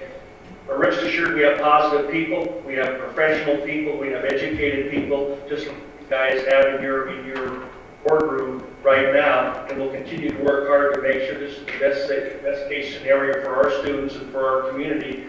I did respond to the comment about leadership. I'm always willing to help. I always will be a leader. I always will be example for people to follow from our school district. And anything we can do at our school district to help do their thing is about educating our community and those types of things. More than willing to help. We always lead by example. We always have led by example here at the high school, and we'll continue to do so. Anything that you guys need from us, don't hesitate to ask. We certainly will help you in your efforts and applaud you for the efforts that you're taking. I'll be more than happy to go on John Schuyler's More Than the Score. I've done it many, many times on a variety of topics, and this is certainly one I'm passionate about, feel very strongly about, and more than willing to help lead the charge with all the other professional educated leaders that you guys have in your room and there are out there in our community. So just keep that in mind as you move forward and you progress with the education of our community on this topic. Okay. Thank you very much. Linda Marsh is also here. Linda Marsh, are you on? Yes, I am. Okay. Thank you for allowing me to participate today. As far as an update for the rural schools, again, we have 6 rural schools in our county, and they all opened with face-to-face instruction. We have had a few cases in the schools that have resulted in short periods of time when we had to transition to off-site and provide virtual instruction. The first one of those was around the end of October. Our goal is to just keep our students and their families as safe as we can, and also to provide the best education that we can. And if we have to go virtually for a while, we are certainly able to do that. And I would like to thank our teachers and our parents and students and the people out in those communities for doing all they're doing to help keep everyone safe. I would also like to thank the other administrators, Randy and Gary and Tracy, for all they're doing. I know this isn't an easy job right now, but they're just doing a great job with their schools. So I really appreciate them. And I also appreciate greatly Sue Hansen and all that she's done. When I reached out with questions and needed assistance, she's been very good to help me. So unless you have any questions, I guess that's all I have for today. Question for Linda Marsh, Superintendent. Okay, thanks, Linda. What's that? Tracy Fisher. Thanks, Linda. You bet. Tracy? Yeah.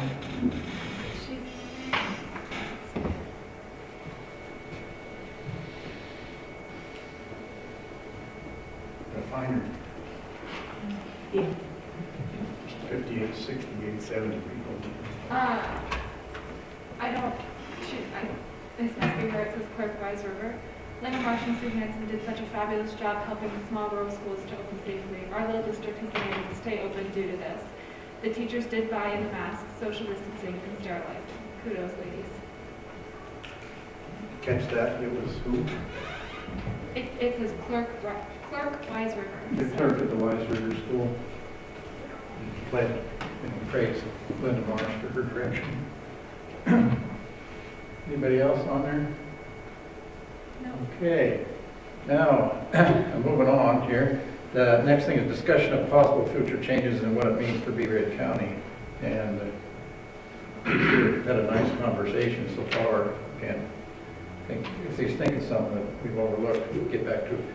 And then COVID-19 vaccine, where the news is loaded with all kinds of possibilities, Pfizer's in London, Europe, all that kind of thing. We just cross our fingers that the emergency and then the trials, and still it's out there a ways before it makes it to one of us, I suppose. And I won't even guess when. That's my own opinion. But I think at least it's in the news, possibilities are coming, and I totally understand why they have to test it so thoroughly. I think Dr. Pappas suggested, what, next summer before he realistically thought it would be here? Next fall for the general public. But I mean, I think it'll be here the first part of the year for certain populations. That'd be good. That's kind of what I'm hearing. Yeah. Which I think is good, you know, like medical workers and that type of thing, some that are in direct contact all the time. But the issue is going to be if it's that the vaccine is the super frozen vaccine, 80 below. Yeah, Pfizer's is tough. Yeah, nobody really, I mean, the local health departments don't have the ability to store that. And it's also not supposed to be like distributed. Like if the state gets like H1N1 vaccine, they took it and then they broke it all up and distributed it to all the health departments. My understanding is that they can't do that because of the super cold storage on it. So I know that the universities are looking at purchasing two of those freezers, super cold freezers. So, I mean, that might be a potential for that until the other Moderna's vaccines. vaccine isn't, you don't have to store quite so rigorously. Right, it's just a regular frozen vaccine temperature, which is fine, except our freezer is like that big. So you would still have to buy another freezer, which isn't a big deal. But so I think it is coming for certain populations. How it's going to get distributed, I don't know. So I guess it's just wait and see. Mike? I think, at least from what I've been reading, it's going to be ran by the general, four-star general, I can't remember the name. And he's going to come down and they're going to be actually bringing, the military is going to be bringing the vaccines and they'll tell you who to distribute it to. And it'll be dependent upon how many vaccines they have at that point to distribute. They already have lists made up of what groups will get it, and they'll come down and say, these people will get this vaccine. That's interesting, because that's not what the state health department is saying. We have to have all these distribution plans and. For what it's worth, I've got some very good inside information in Utah. And I know that they've been contacting different ambulance agencies down there that staff paramedics. And they've been asking that they locate and identify a place that they can do a drive-through inoculation, whether or not they can store the vaccine, and whether or not their paramedics can administer that. So they're gearing up for some pretty quick drive-through type vaccine stuff. So and like the mayor says, they have a list of who's going to get it first. Oh, I'm sure. That, you know, puzzles me. 80 below, is that what you said? So, 70 liquid nitrogen. okay, you take it out of there. Okay, how long does it set right there before you give it to somebody? I mean, 80 below. It It has a some window of stability. 2 hours. 2 hours. Okay, so an hour and 45 minutes, you can give somebody the shot or somewhere. I see. Because you got it. I mean, that's. I believe it's a reconstituted vaccine. It's not like our, I think, it's like our other vaccine where it's it's a powder and they need. Oh, I see, okay. Now I think. I think too, it would be good to know there is a trial through AstraZeneca, which is a company that, this is the third one that's come out now with some fairly good data. There is a trial in Butte. If you're interested, I can get you the contact number of the person to enroll in the trial. They want to enroll 13 or give either placebo or the vaccine to 13 people a day. So if people are interested, I can get that to them. I'm a person, I don't, some in here know, but I'm a person that's, my autoimmune is terribly compromised. You won't be allowed to. I've been vaccinated for everything but dandruff, I swear. So I just wait. I would, I'd be more concerned about the reaction of, Well, you don't need to worry since you've had it anyway. Yeah, probably. Till you're. For 90 days. For 90 days, Yeah. till my, whatever you call it, Your immunity wanes. Yeah, so that's Get out of the squeeze, that won't happen. there you go. Yeah. There you go. Catch my head. So, in that section, I got one thing to ask, you know, in all our discussion, and I appreciate everybody today with their discussion, those out in Zoom land and, you know, everything, and I especially thank, how's your hand? Jessica's hand. It's working out. And Hannah, you know, she's been looking at 50, 60, 70 people waiting for the signal, you know. It's like me, and I've taken bids at a lot of auctions. There's some that nod, some that raise their hand, that type of thing. So that's hard. But anyway, I have in front of me, and I just have to ask, these directives that came from the governor recently, and Paul's 2-week time frame, and that type of thing. I'll ask, is there a motion or an opinion from the group as far as? I make a motion that we be in support of the governor's directives. These directives? Yeah. Is The that recent now? ones dated, I don't know what it is. Yeah, is that the support? We go in support, or, and then we use these as a guideline for a while. It said they're in effect as of today, but we probably should support them. It's another word, adopt, you know, whatever, these guidelines. And then I have a motion here. Is there a second? Second over here. With that, any discussion on, is there any of this that somebody doesn't quite understand or know what it is? Go ahead, Paul. The question I have is that this guideline or this mandate that you have in your hand is more or less an amendment of the mandate that was put out in July. I'm wondering if the board, I'm not a member of the board, but I'm wondering if the board should adopt the mandate directive from July and this amendment.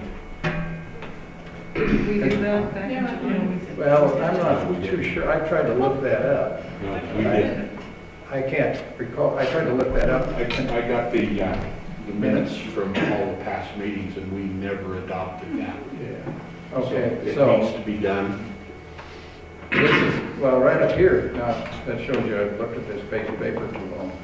But anyway, review, where I said discussion of possible future changes and what it means for Beaverhead County. Above that, it says review of phase 2 executive order. And that's what you're speaking of. Phase 2 was before. That's The middle of July was. And then there was phase. Right. And there was But that was also written into phase 2. So I'll adapt my recommendation to the board and say that I recommend that we adopt the measures as delineated in the mandate. Okay, Does so that cover it? in other words, Because this has changed a little bit from the yes, first. this changes the first thing, so. But doesn't this include all the first ones plus the There changes? was phase 1, 2. I don't have them side by And side. this isn't a phase, this is just a change, so. But Well, it changes some of phase. it changes some of the Yes. statute, And it yeah. changes some of the face masks. You know, the face mask thing here, you know, by adopting this, we discussed how, you know, the education part and that type of thing, and the public education as far as radio stations and the enforcement, that type of thing. So people do understand, I think, both in the room and a lot of them out there now. And that, I think that's good. So, would you read back the motion that Charlotte was reading? So she recommends adopting measures as delineated in the mandate. Okay, does that include your phase 2 or not? I think it So there's 3 here. So Yeah. phase 2 was May 19th, would. What was it was just the phase, what's the July one? and the mask mandate was July 15th, and then this new one, November 17th. So would we like do them all together? Well, we could, I think we've done phase 2 already. did, I yeah. thought we did. I think we should adopt you should adopt the July 17th, is it? Or, Yes, okay, the July 17th. July 15th. 15th mandate. And the amendments that come out on November 17th. That's what I said. Got that, Jessica? Okay, with that said, Well said, Charlotte. I have a question, yes. What does the word adopt mean? What does everybody believe what adopt means? I'm not sure, we adopt things in the commission all the time, we adopt something or something like that. It's like taking on another kid. Well, but it's going to take it just as written, correct? No additions, no removals. Right. Adapt, acknowledge, accept. Okay. You can add those words into it. Adopt is written if that. Okay, adopt is written, I guess is what I've heard. Okay, with that, any other questions from the board on that? I got a first and a second. We gotta get nurse. Yes, sir. So I have a couple people with their hands raised, Stephanie Osborne and Carla, Why, she's the Lima representative. Yeah, okay, I'll take Carla on here and see if she heard that. Carla, can you hear us? It's slowly coming. And then Stephanie Osborne would like to hear the mandate read. Carla from Lima, can you hear me? I can hear you. Okay. Carla, did you hear what the current discussion is prior? Yes. Yeah, I've been on it this whole time. I just didn't know how to vote or how to, whatever. Okay, that's perfect. Thanks for being here. That's truly a quorum, for sure. So if the other individual wanted to have the mandate read, we've got multiple pages and I believe it's online. And that can be reviewed online. Yeah, what was her name? Stephanie, she's right here. Stephanie, are you there? Yeah, you wanted to have that mandate read. It's multiple pages and you can pick that up online. I mean, we'd be. Okay. And wasn't there just a couple additions to the mandate that came out on November 20th? Can you just clarify, I guess, just the new additional mandates or from the governor? I was just accepting it. We're just. It went effective on the 20th, but they put it out on the 17th, if I remember. Yeah, right. I would, again, in front of us, I would ask that you look online and then come back to the board with a question, because I don't know if we can answer that, to be honest with you, Stephanie.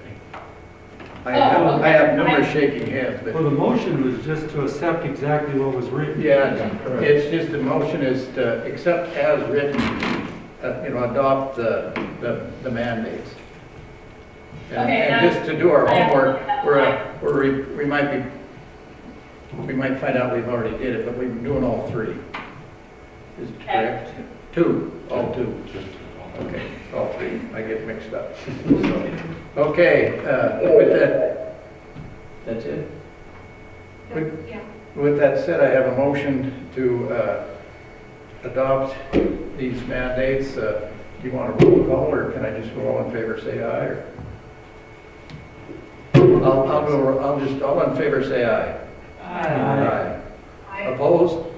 I got Carla said, you're an aye, Carla? Yes. Okay, and then opposed, same sign. Okay, that's, we unanimously passed that motion. So that Doesn't happen very often, does it? doesn't happen very often, no. So I think that, It's a great day. with that said, I thank again Hannah and Jessica, and also Casey from the Tribune for being here, and Jeremy with the Facebook News. I think that's helpful to all of us. I have one thing down below. I have the minutes from the February 21st County City Health Board meeting I have here. August. I need a motion to approve. Oh, excuse me, August 21st. Oh, perfect. We have so moved. So moved? Yes, sir. Do I have a second? Same. Okay, I have a second. All in favor, say aye. Aye. Aye. Opposed, same sign, motion passed. And then, old business, nothing, approval, minute for a meeting schedule. It says next meeting tentatively. I've heard that, this one, we probably have to do it on the same format. But to me, this worked pretty well. I compliment all those that sat through it all on the Zoom out there and listened to it all and put up with me and everything else that goes on. So, but when should we have the next one? After the 2 weeks is up? Or right against it, or what do we do? Is there a way we could do this in the evening? I know that there were some people that suggested that at the city council meeting, so the business owners can, people who are working can attend. The biggest problem is this right here. In the evening, because this place is secure, if you will. I mean, but the fact that Hannah's here and ties in and runs all the microphones and all that kind of thing is, and then I would really have to talk to her, Carly, and others to see if that's possible. I just know that that was a concern brought up. Yeah. But if, I don't know if they'll all last quite as lengthy as this one. I hope not. But I'm pleased with everything we covered today. Overall, it was a good meeting. Yes, I Really agree. did. So, Tom, I think you should be commended for running the meeting well too. Yes, oh my God, thanks for your patience. Really, it's like gathering cats. You got them up here, you got them back here, everything else. So, but no. So why don't we try 2 weeks? Okay, now, you're this If week, everything works out. this week and next week, and how about that first week of December? It'd be, and there's Tuesday, Thursdays is court day. I have to check the court date. There's a, I pardon only me? have our calendar right now. Oh, you have the calendar? What do you have on the first week of December? The first full week. Yeah, well, Is that 2 weeks? do you want the second week? Is a full week? Second week. Okay, we call it that'd be the, So the first full week of December would be the 7th through the 11th. Are you wanting the next week? no, the 7th through the 11th. Monday's open right now. Monday, Yeah. today I fudged my agenda, was purposely set that I didn't have much going on downstairs. So I left it to my two worthy other commissioners and grinned and ran. So, Wednesday's also open all day. So. Wednesday's open all day, that'd be Wednesday the 9th. Does that work for people? Works for me. Monday Okay, the 7th is better for me. what was that? Monday the 7th is better for me. That I'll have to check on to see how much, I don't even know what's on the agenda that far out. But, what time of the day is it? Is it first thing in the morning? Or how about on the 7th, if we went on Monday, usually by after lunch, things are phasing out in the commission meeting. So, 1, 2 o'clock? Anytime on the 7th or later in the afternoon on the 9th. 2 o'clock? 2 o'clock. Would 2 o'clock on Monday the 7th work? You bet. Okay. Does that work for everybody? Okay, we'll set that pending checking with Carly. It's fine. I'm adding it right now. Okay, she's got the power. So, I don't, you got a new business, old business, Yeah, 2 o'clock on the 7th. 12/7/2. I guess I just need a motion to adjourn the meeting. So move. Second. Okay, that was easy. I won't call for it all in favor. Sounds like a chorus, so I. Thank you, everyone. And again, thank you.